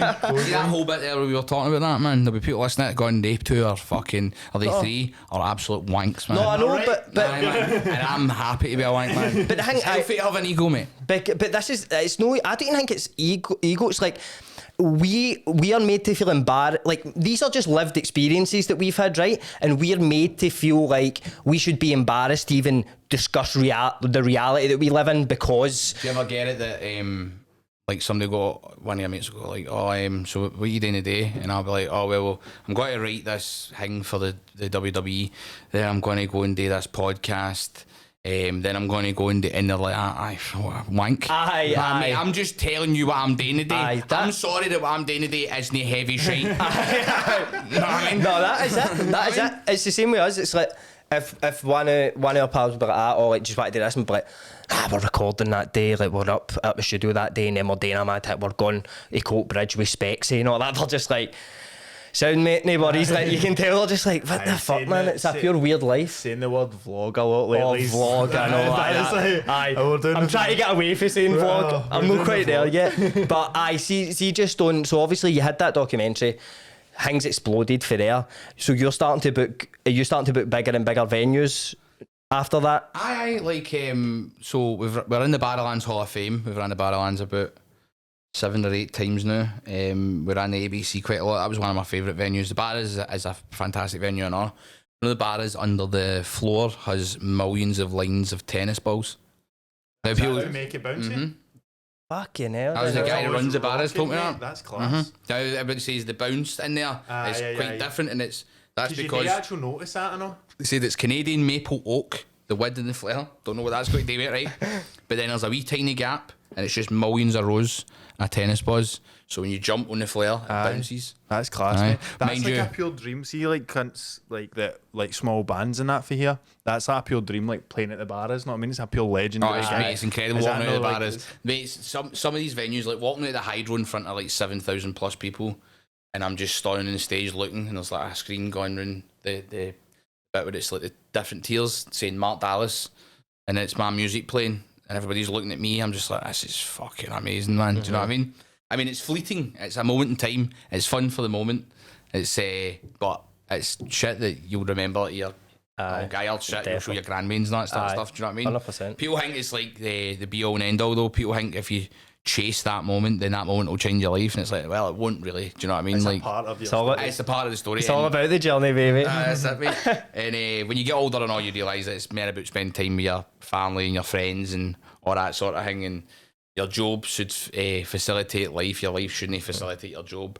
But if you can just so happen to get a job that's you enjoy, then you know what I mean. I hope we're that grounded when we sell at the Hydro. Fucking Nah, never. big fur coats on, not that cigars, not every day, and even podcasting. I was not grounded at that point, mate. My ego was half a charts, Was it? man. Aye. Oh, mate, aye, What fuck about it. see when you said to your pal, aye, what are you doing tonight? I've just got to the Hydro in front of 7,000 people with my name up. No, that was you like, fucking prick. No, I was like, can I get guesties? exactly. Aye, but it's Bern. We've been in tour a couple of times. Ran different venues and like How far afield have you went touring? like Cardiff. And we ran London a couple of times. A venue in Camden called Coco. We ran. Coco nightclub.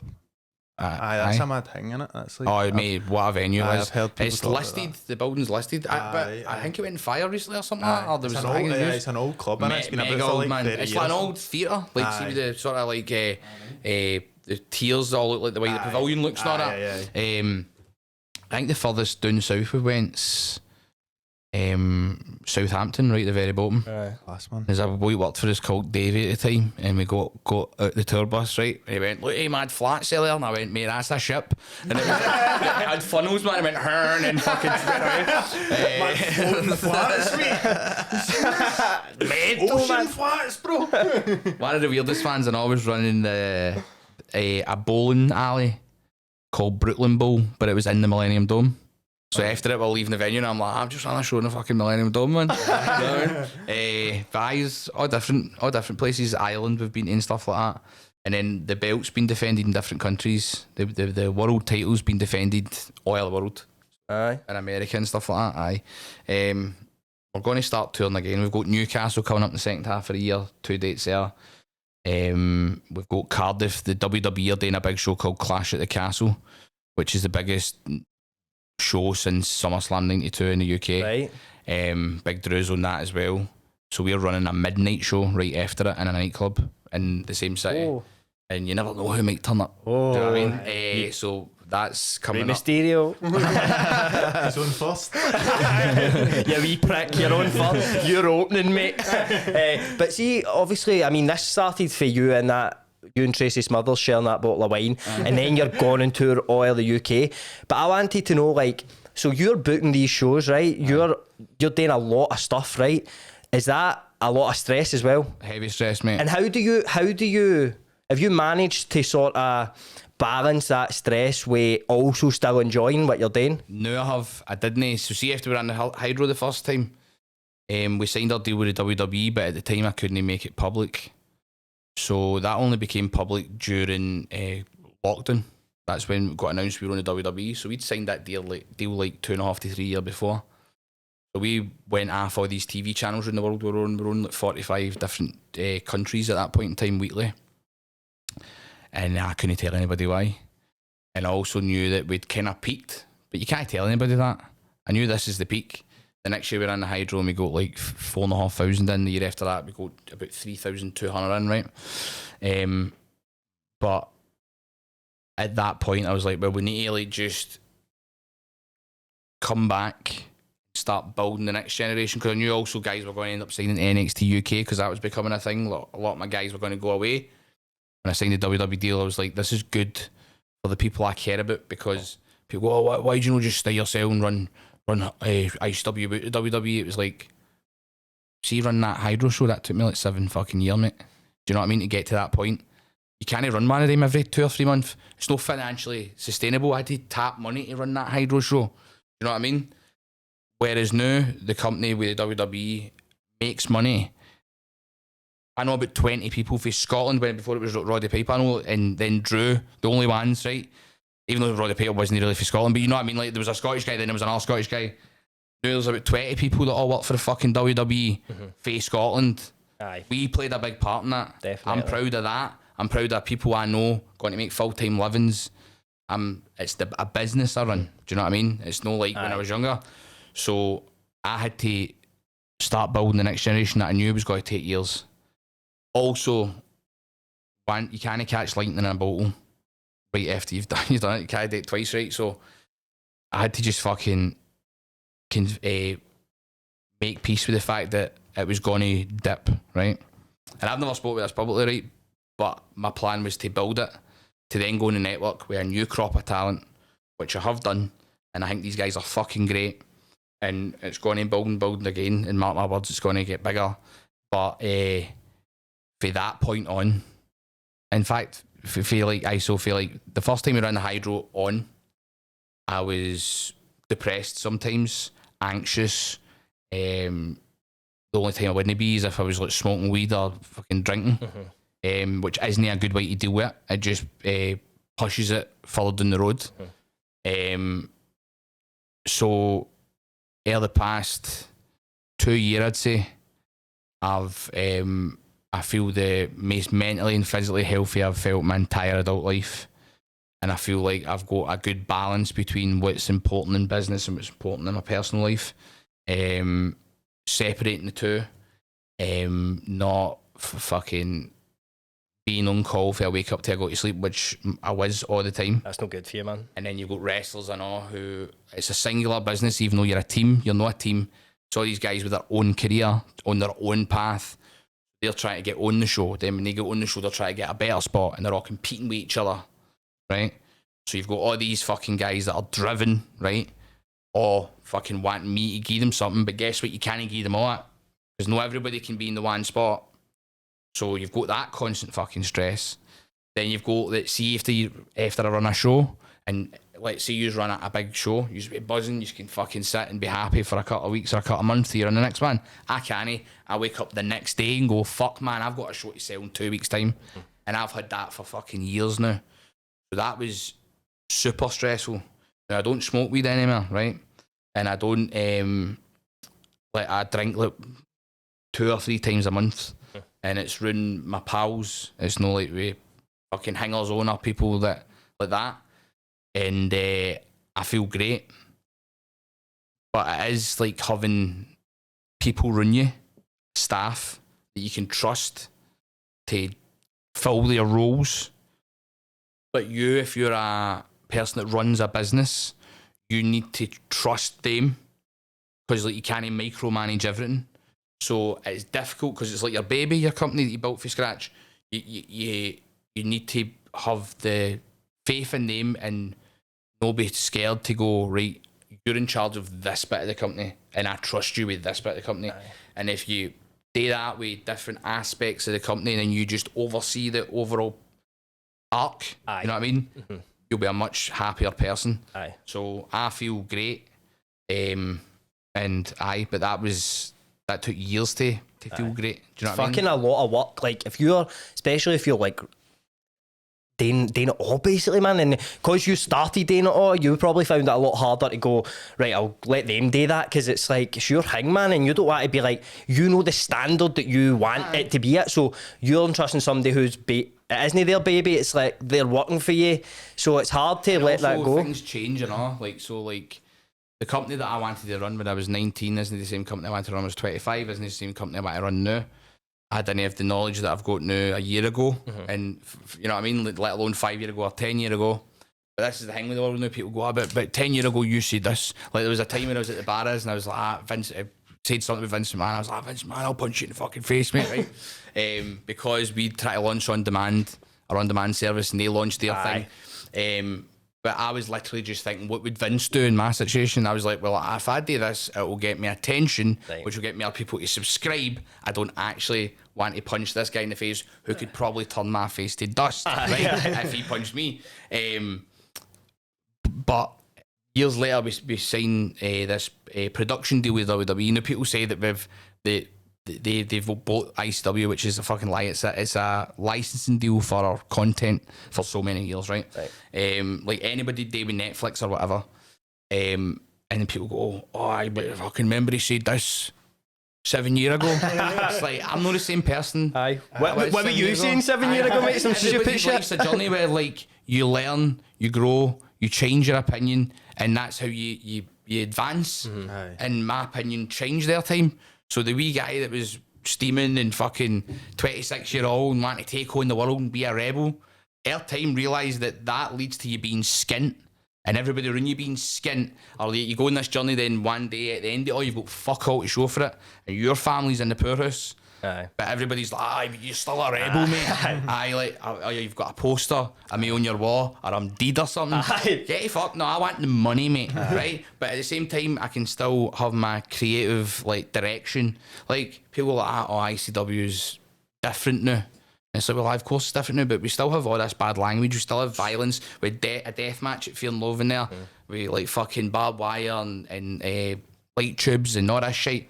So it's different now, because back then I didn't realise that all that stuff would severely damage the health of the guys that work for me in later life. So maybe we do it more in a better way, where they can walk when they're older. Keep the same tone, but keep the tone of the overall vibe, but let's no be so gung ho, because we didn't have the knowledge that we've got now about business and the human body and fucking all like this. The world's changed, you know. Like, the whole world changes. Like, we've been about for like 2007, right? So the world that we started in isn't the world that exists now. So you need to move with the times. Like Terry Funk, mate.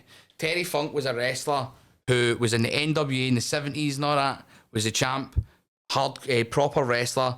Then all his peers ended up retiring, and then he saw that everybody was doing this thing where they were setting fire to themselves in the 90s and doing hardcore shit, and he went, well, I don't know why they're all doing this, but fuck it, if that's what they're all doing. Then that couldn't have a career up until about fucking 5 years ago. He retired about 40 times, didn't he? You know what I mean? So it's like, sometimes if you're a bit older, you don't know how the world's changing. You just need to go, well, it is changing. Don't be one of these cunts that go, I remember it used to, but it used to. It's no ever going to be again. It's this now. So move with it. Do you know what I mean? And if you go, but I used to like watching it when it was this.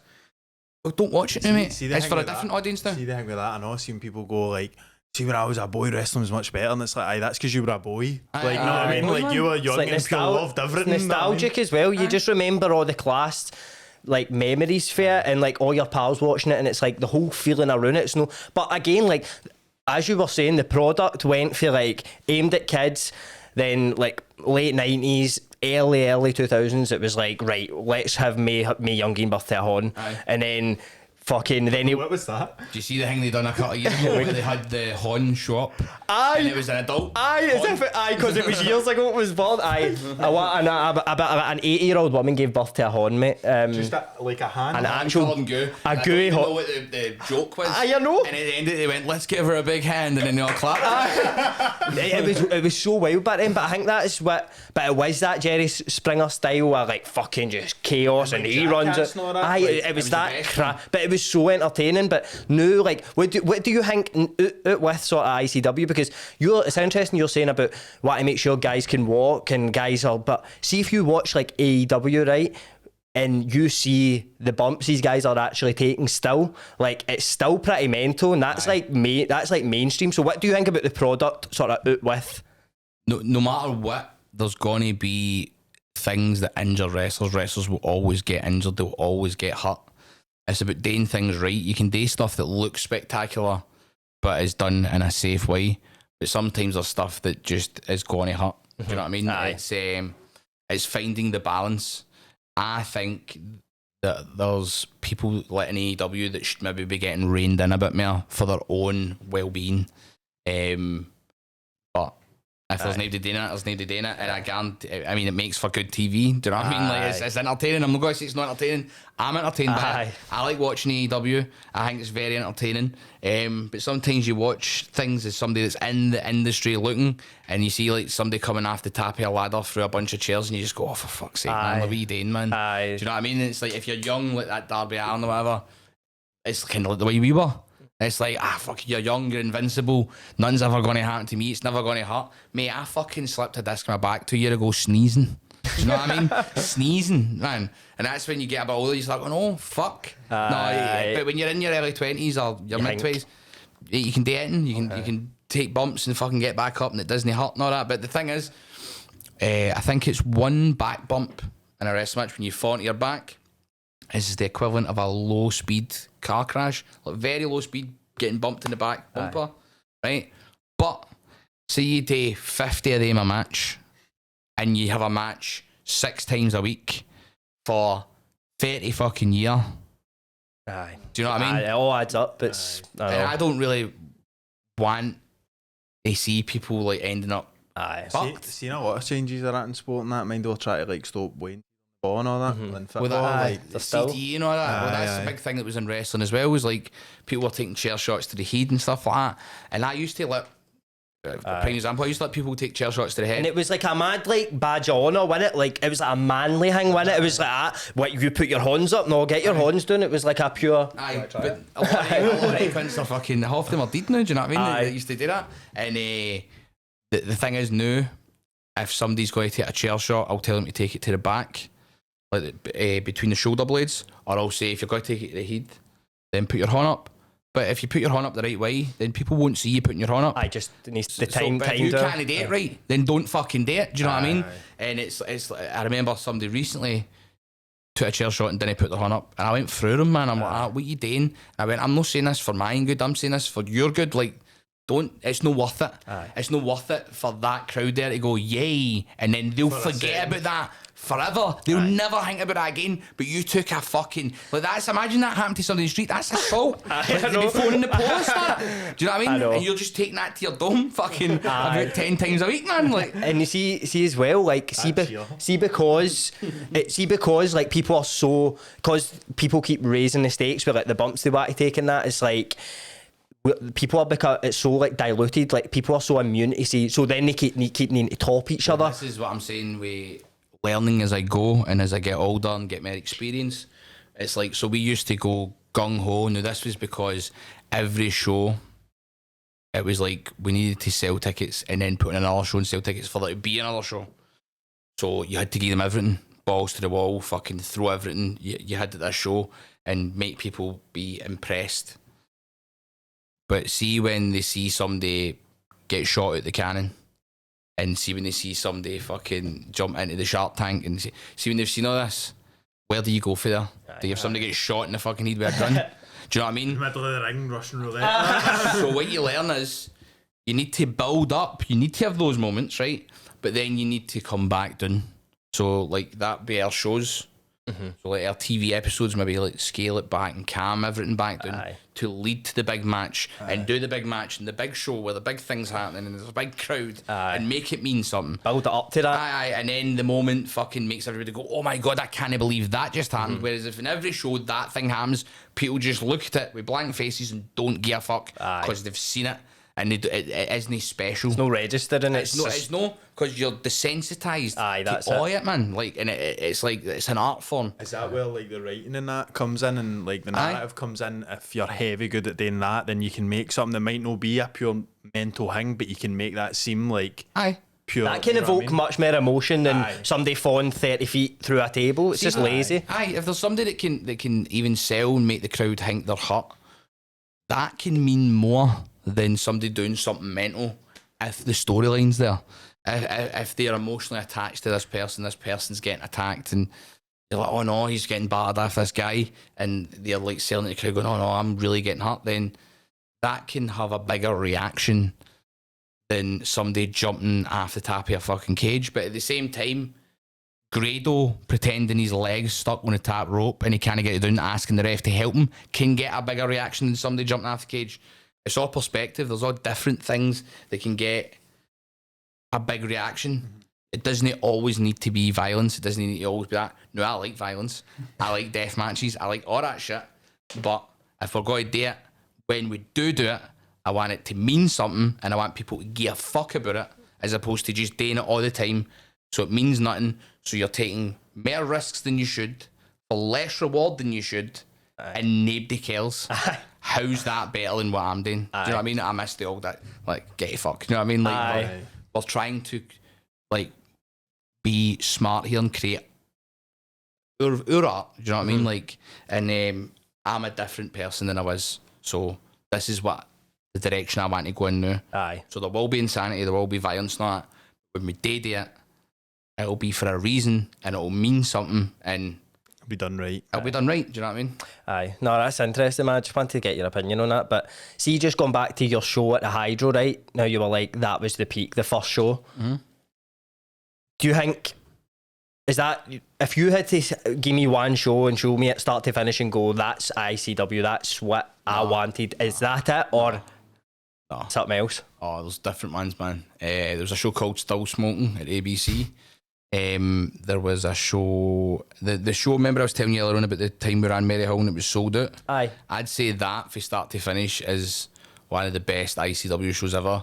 There's hundreds of storylines, there's all these great characters. The big surprise at the end, it's like the last ever ECW World Champion shows up unannounced, gets into the ring to save somebody, then gets the mic and challenges Drew, our champ, to a match. And fucking he comes out and then they have a fight that goes into Maryhill Road and they fight outside the Tesco and all that. Do you know what I mean? Don't worry, I've done this before. Do you know what I mean? And fucking Mind change your tapes there, ended up in the paper the next day and all that. It was brilliant, man. I'd say that show. But there's a lot of different shows that have got like pivotal moments and things that are like fucking great. But if you want to sit somebody down that's never seen ICW and go, here's a show that's encompasses all the best bits of ICW. Aye. I'd say that one. I can't even fucking remember the name of it. It's called Long Before Wesley Snipes. That's what it's called. That's what it's called. Yeah, I always want to say something, right? And I don't even like know if this is just what I was thinking. See, when I think about wrestling, I always think about like mad memes and clips, and I think it's a pure like clippable like thing. So like, see like The Rock saying like "shut up, bitch." No, that's like one of my favourite wee clips of videos ever. And then like Randy Orton's RKO thing. and it's like watch out. That was like all over the internet, like all the time. And then there's I think it's Vince McMahon walking into the ring and he's like know what I mean? Oh, what, and he tears both his quads? Aye. And then he has to just sit down like there. Is that like something that you would think about, like being a thing, like getting mad bits like that are mad, not even punchlines, but just like clippable things? Do you know what I mean? Like clips that if anybody checks the ICW Facebook, we put up all clips that aren't relevant to what's going on now, just because we know they'll get views. I've been talking to the guy, that does our social media and saying we need to get into TikTok now for that very reason. ICW's got, I think it's 1,500 something hours of content in our tape library, It's like Grado going to the ring to Goldberg's music has went super viral before on YouTube and Facebook and stuff like that. Like there's Get on TikTok, mate, I would buy. 100%. there's so many different things. I think we put up a handful of things, like Triple H showing up at our show in Cardiff. That done really well. And I think there was a Grado winning the belt at the SEC. I think that done really well. And then there's a few things that didn't. But I was trying to explain it to him. I was going, look, just keep going with it, because shit just blows up. Like, Well, man. I was just going with it, and then I was like, I don't really know if I'm getting this. And then I stopped using it for ages. And then somebody went like to us. I was waiting outside a Chinese, like they still had their table outside at the time. You had to wait for the food on the street. Somebody was like, saw your TikTok. And I was like, fuck's that cunt talking about? Then somebody else walked past, saw your TikTok. There's 2 minutes later. And then I went and logged back in. I had been in it in like a year. And I went, what the fuck? And there was videos blowing up. I was like, I think I'll try this TikTok thing again. And it was only the past couple of months, like 6 months or something. I've been going on it. And then I'm like, every now and again, stuff will go viral, stuff won't. And then when stuff doesn't, I go, maybe I'll stop doing this. And then the next video will blow up. Aye. Like the weekend there, I put up a thing talking about mustard. Mate, I seen that, by the way. It's got like half 1.7 million views on TikTok, and in the day Mate. when I was coming here on the train, somebody went like his its own fucking lad bible on Twitter. I've not seen it. There's that mustard cunt. It's better than the one that went viral a couple of months ago where I was talking about shiting myself in work when I was in Scotland, man. Do you know what I mean? I was like, fuck. I went heavy viral and I was like, oh no, man, every cunt's going to know me as the guy that shat himself in work. The cunt for the wrestling, the mustard cunt, and the guy that shites. We've got a pal, Sean and Ben, they're twins, right? And they made a video, like a fake video. It's like Ben going up to Sean. He's got a Ring doorbell, so he's got the footage for the Ring doorbell, and it's him going up to Sean's doorbell and ringing it and going, let me in for a shite, mate, right? But it looks like a random guy coming up and asking to do a shite in a random guy's house. But that went viral, and then it got massive, mate. Like the papers were writing about it, and they were making things up. When you said that, I think I've seen that. You were. It's in like black and white, and it's like do. Then he's like, How come do on, I man. you fucking bam? He's like that. Let me in for a shite, you fucking bam. But he was like that. Ben, who's the shite man in it, was like that. You need to take that down. I'm going to be known as the shite guy forever, so you can't even get the video anymore. Somebody on Sean's street goes, we all call you the jobby man now. Aye, he's like, brilliant, man. That's good, aye. So yeah, you need to watch what you're known for, man. Oh, it's mental because like since I've been doing stuff in TikTok, there's people that come up to in the street that I don't even think know I run a wrestling company. Nah, they'll just They know just you know for TikTok. and I'm like, this is fucking a whole new audience. It's a you know what I mean? whole universe in itself, mate. It's crazy. And like, my videos were on Instagram for years, mate. And I made a TikTok. And honestly, people that come up to me never ever say, I've seen you on Instagram. It's always TikTok. Always. I've thought, I got you on TikTok and that. So it's a whole fucking universe it's in, man. It's crazy. My first video ever was, it was on Facebook years ago. And I had a verified page, so somehow they were trialing videos before anybody had them. And I think my page must have been one of the ones that was allowed to videos. Like I was like 2 or 3 weeks before every cunt could use videos. I was in Glasgow Green, and I was with my family, and it was like the fireworks night. And I just done this video like, I'm too big for this, I'm too wee for that. I fucking spent 70 quid, now I've got this, and it pans up and I've got a Minions balloon, I'm in Glasgow Green shite, and that's all I said, right? I remember that. Aye, and my phone cut out, right? And I fucking went home. So this must be like an hour and a half later. I checked my phone, and it had fucking 900,000 views, man. And I was like, what the fuck's happening, man? So the next day I was like, I'm going to make wee funny videos. And that's when I started doing that. Aye. And then it was like, after that, I paid to do something for the BBC, but then they started going, oh, do this, take this out and all that. Oh, and you after a don't while, want I was that. like, I'm not fucking doing this anymore. Because there was videos going up that I was like, I don't even want my name attached to this. It's the same thing. You were saying, like, you don't want to be known as a cunt that fucking video. Aye. Don't care if I'm getting £400 for it, do you know what I mean? Aye, it's not even worth it, man. Fuck that shit, man. There's cunts like on Facebook that have actual just like, I didn't realise, like, because obviously TikTok you get like hundreds of millions of views and all that. Some people, Facebook's like that. Like you just see mad videos that have just got like 650 million views, and you're like, what? How did that even happen? It's like man. cunts, like production companies that only post on Facebook and that. It's mental. Because we never thought you could make money off Facebook, and it's only the past couple of years that a guy that does all our sort of social media and press stuff, Thomas, was like, we can make money off Facebook, and I was like, no, we can't. And he started posting old matches and clips and all that shit. And it was like, when we go up like a couple of grand, like 1 month, and I was like, what the fuck, man? Aye. And I was like, post more shit now, man. Constant.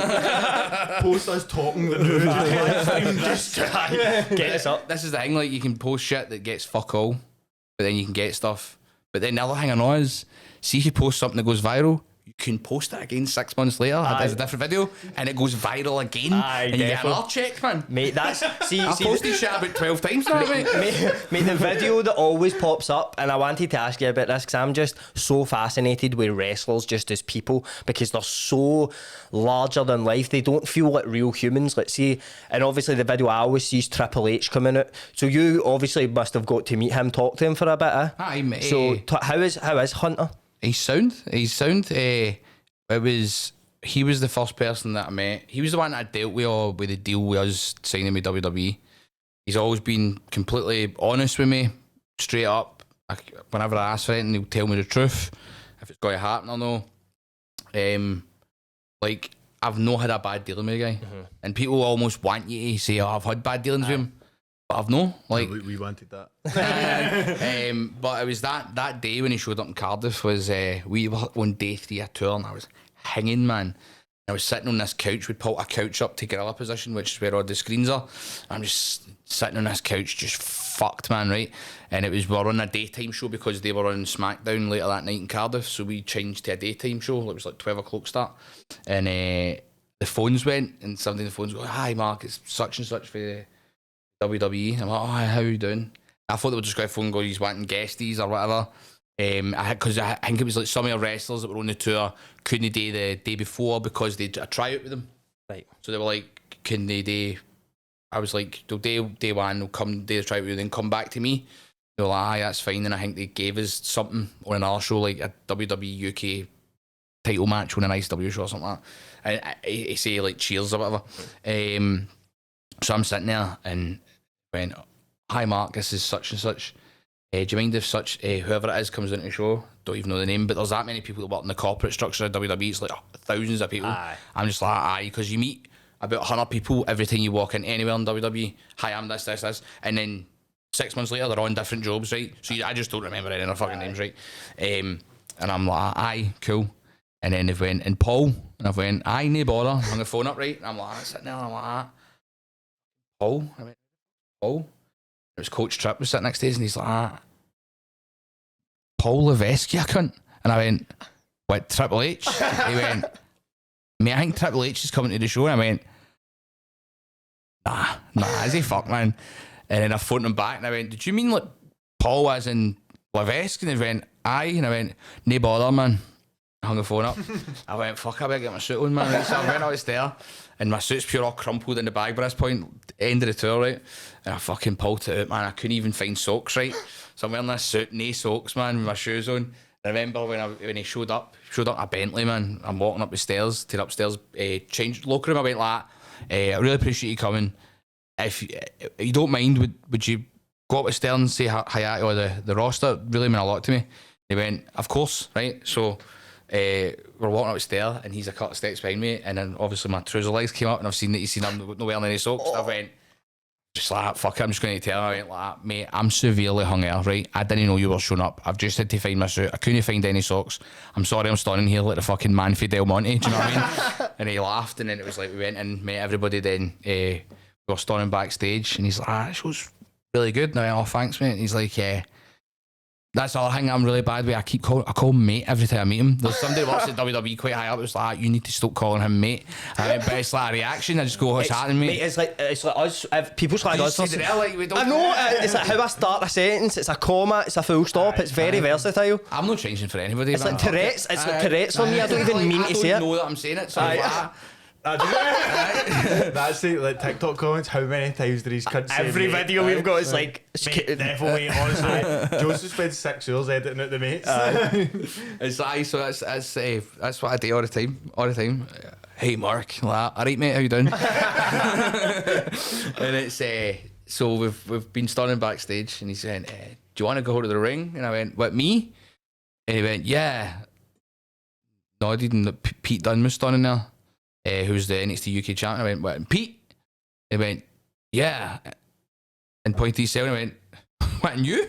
And I was like, "I went out to Dunk. Dunk was running the desk, my business partner, Big Dunk." And I was like, "Can you get time to play the game on the iPad there, mate?" He's like, "Oh, for God's sake, I need to load another." I went, "Can you get Triple H's fucking theme music, mate?" And he went, oh, I was half asleep there, Mark. Of course I can get to listen to some music. Fucking go it. And I went out the ring and fucking, I remember turning around and he walks, I loved DX and all that, right, when I was a wee guy. And I'm just looking going, this is fucking brilliant, man. And that's the other thing, people go like, oh, you fucking sold out. And you're, I don't give a fuck, mate. I'm turning around like that. I see that moment when I was looking at him, mate. I was like a wee fucking 12-year-old boy, like, break it down. I'm starting in the ring with Triple H, mate. You know what I mean? We done another thing where we were on this SWA show. And it was like a kids show.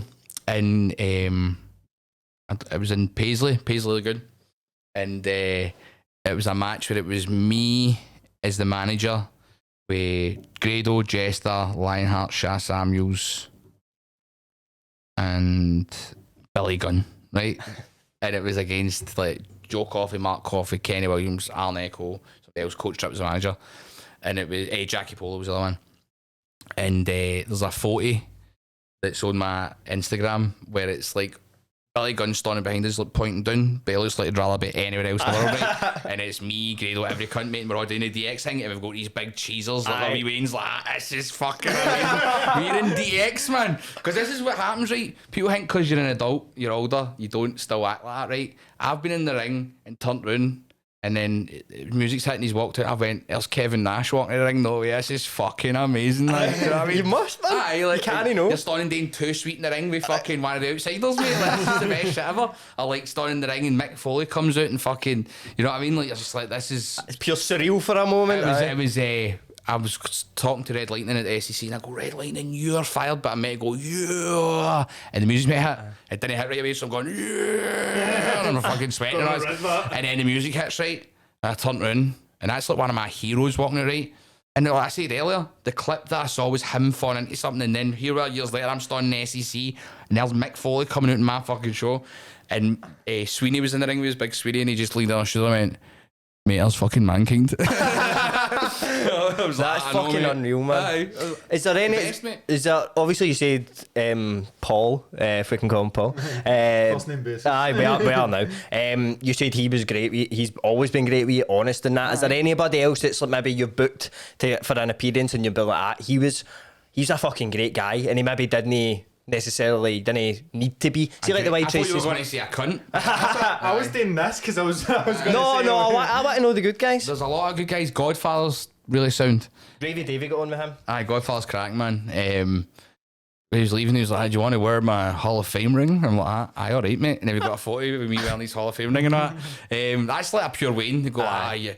People are like, you're a pure Mark. I'm like, I don't give a fuck, mate. I'm starting with the Godfather. Like you would say, no, Godfather. I don't, anyway. Like fucking smoking a joint with the Godfather, and I'm going, do you want to put on my Hall of Fame ring? I'm like, sound, mate. Obviously. And it was like, there's been a lot of good guys. Like Paul London was really sound. Kevin Nash was really sound.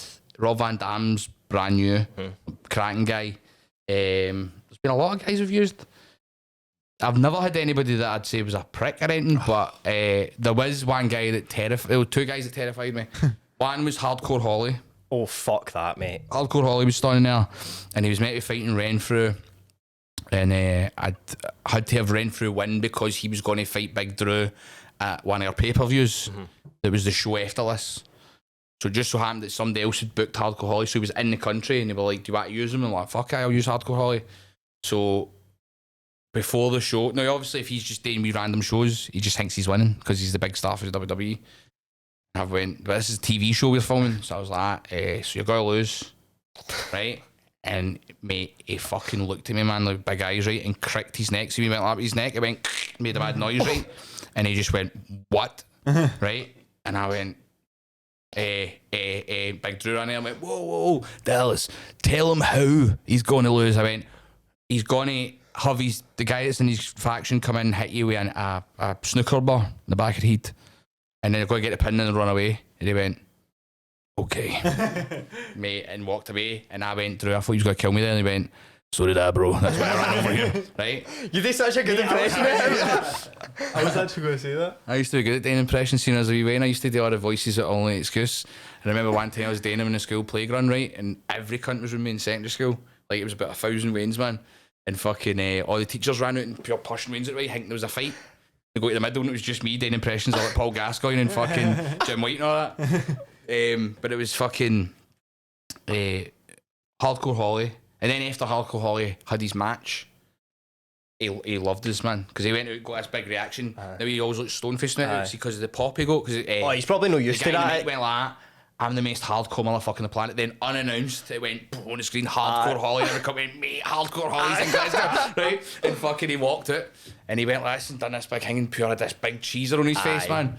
And he came back and he was like, that was one of the best reactions I've ever got. I went, mate, you fought in stadiums, man. I know. What are you talking about? He's like, nah, that was fucking great. Because he's used to just being the fucking, like, no the piss break match, but like just Lord on the He's no used to him being the fucking main. Utility guy, Aye. So much like jargon. What's a piss break match? Is that what Just like a match that you would put on, you go, right, probably bring the crowd down a bit here, but probably like, people will be going to get popcorns and that. Like, like just a match where you're just like. You go like 8, 9, 10 matches. Right. So you need to bring them up. And somebody's going to go to the bar. Like, right. And what kind of guy is he? Is he like is he always a bad guy in that? He's always a bad guy. He's just a mad stern face, pure tough guy. Who's the other guy that scared you? Bubba Dudley.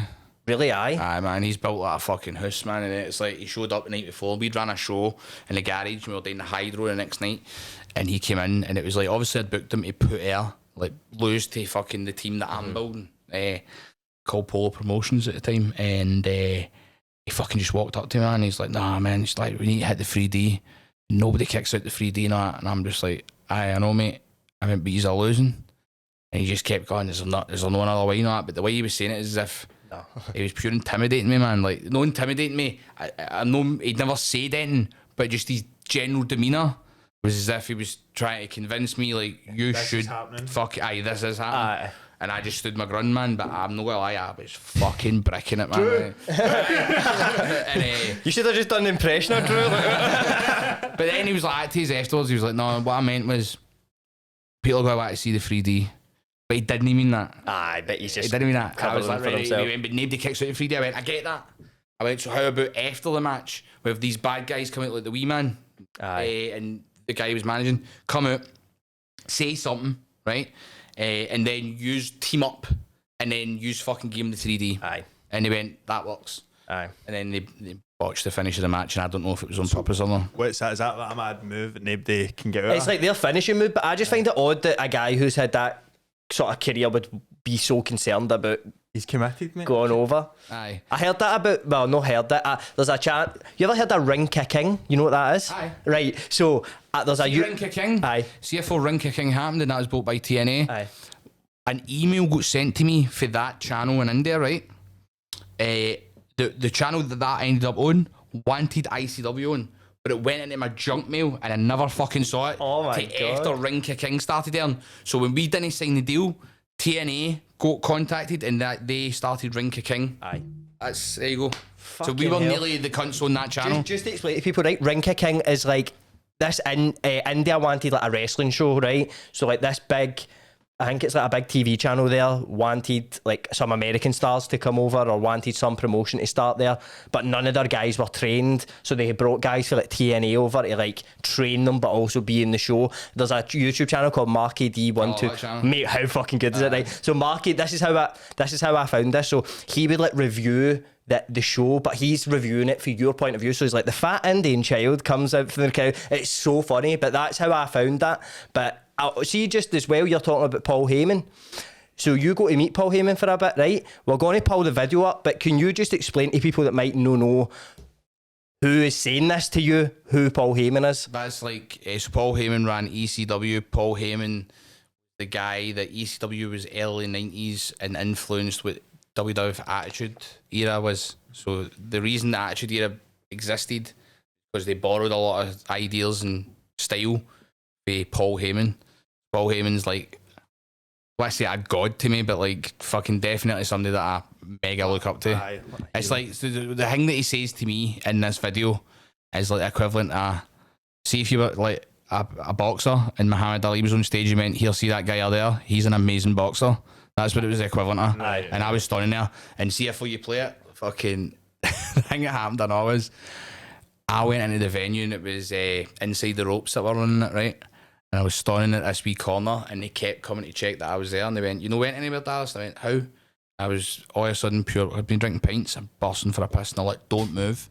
Mate, I just on there for about an hour, and then eventually he went, "Where's Mark Dallas?" So see at that exact moment, see when I walked into the stage and shake his horn. See as soon as he finished talking, mate, I made a beeline for the toilets. Man. Mate, there's nothing worse than that pint bladder, I know, man. Like, But I didn't know that he was going to talk to me. Aye. But I had a feeling the way they were acting. Aye, something But was I going was to like, I can't go to the toilet because there's something's happening here. Aye. They're going to do something. The only cunt on stage is Paul Heyman. Cigarette. I need to stay here. Mate, I thought my bladder was going to explode. So, Troops, we've got the video. Let's take a wee watch. You've not seen this, have you? No. Is Mark Dallas in the house?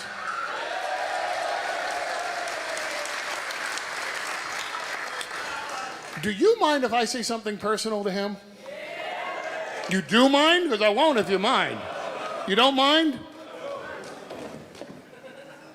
First of all, thank you for letting us be in your house tonight.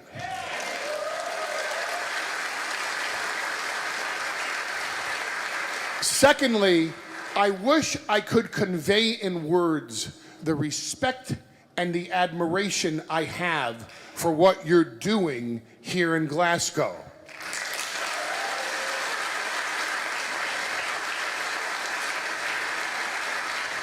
You got no idea what it takes to put everything you have into building a promotion. I spent 7.5 years of my life, at which time, for those 7.5 years, I didn't dare keep a girlfriend. I'm on 15 now. I wouldn't dare consider having children. I've got a I didn't Mrs. give my Andaway. parents grandchildren. My life was ECW. That man's life is ICW. Still gives me goosebumps, man.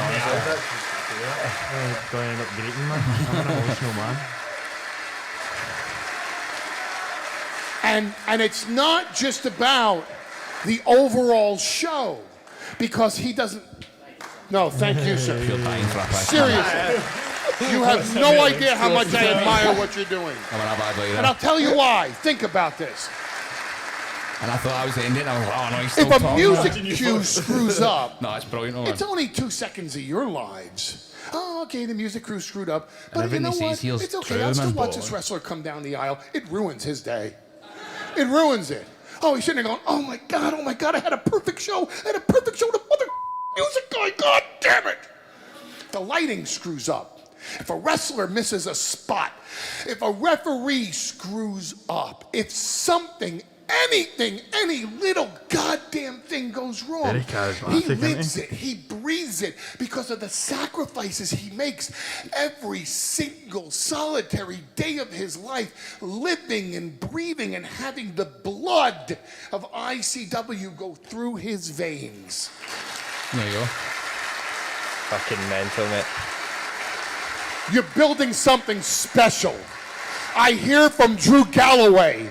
He tells me it's something special. I watch your tapes on YouTube. I am a fan of ICW. I'm a fan of what you're doing. Please, I ask you, I beg of you, Big Jeff, stop trying, no continue agree. doing what you're doing. I have nothing but respect and admiration for you, sir.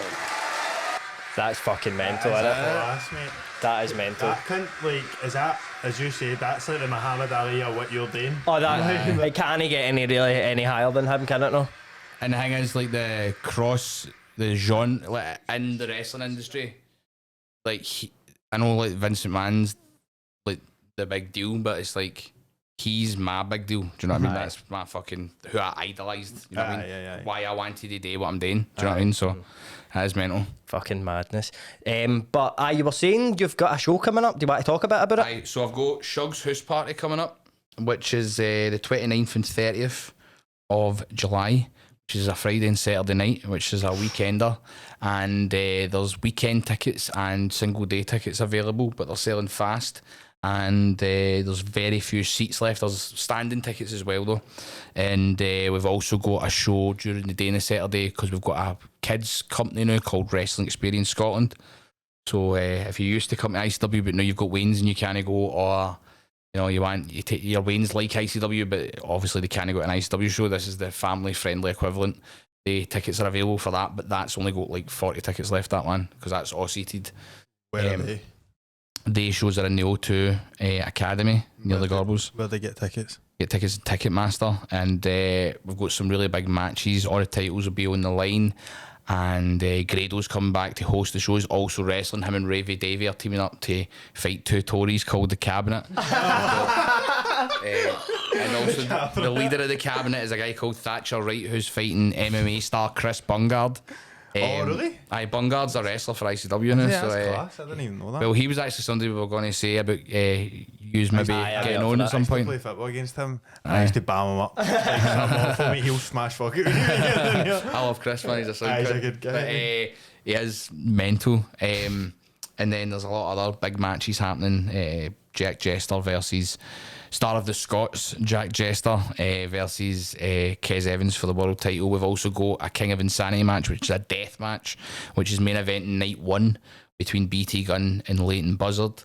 It's going to be an incredible weekend, and it'll be airing on the WWE Network and Peacock in America, but it won't air till several weeks after the show. So if you want to see it live, you want to see everything before everybody else, you need to be there, get your tickets, and hopefully I'll see you at the show. And if you just want to come, I'll give you a couple of guests. These are not. Mate, Aye. we could go vlog it. Aye, here by the way, so you Do want they to let get a vlog at the fucking asylum one day and come down and do some wrestling training or whatever, you can do that or not. Mate, that would be class. Aye, we'll sort That'd all be- that, it's fine. That'd be unreal. As well, just before we wrap up, because that's, mate, we've done a long time, right? We normally How go long have we done? 2 hours and 15 minutes. What? Aye, so mate, I think I could talk to you for another 2 hours, honestly, but Well, we'll do it again then. aye, no, definitely, I'm up for it. Just one thing I want to ask you just before we go, right? Because I know that a lot of people watching this are maybe hearing this ICW event and wanting their name to be on that one day. What advice have you got for somebody who is maybe young in wrestling training, wants to one day get to the top of an ICW show? You need to be dedicated. You can't do this as a hobby. You can do it as a hobby, but you're never going to make it anywhere. You need to throw yourself fully into this and want to make it. So like back in the day, if somebody says to us, I've got a wrestling TV show, do you want to film a promo for me? We'd have filmed a promo that instant. We'd have went away, got a camera immediately. You need to have that level of dedication. There's people that don't, and they don't make it. They don't get to ICW or they get any further or whatever. You need to realise that on your doorstep in Scotland especially is this massive fucking opportunity that's not in a lot of other places in the world, where you can train and then end up on the fucking WWE Network. You can have a direct connection to go and work in NXT UK, then NXT in America, and go and work in Raw and SmackDown. You can go and work in Japan, whatever, right? You can go and work at AEW. All these things have happened. There's been people that have worked for me that have went to all these fucking places. I've made a full-time living. There's some people that have worked for me that are now fucking millionaires. Do you know what I mean? They go there by giving it the raw, no doing it half-assed. It needs to become your life for a certain amount of time. You know what I mean? And realise, and this is the other thing I say to people that people don't like to hear is, when you go to training, you think you're on a team. You can be a team, but every single other person in that room is also your competition. So you need to be better than them. You need to cut better promos than them. You need to wrestle better than them. You need to think. You need to have a better character than them.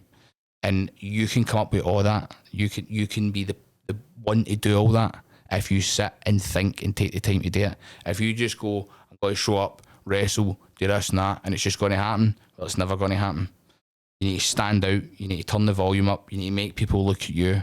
I'll provide the platform. You need to then do something when you're standing on that platform for people to give a fuck. So that's the advice I'll give.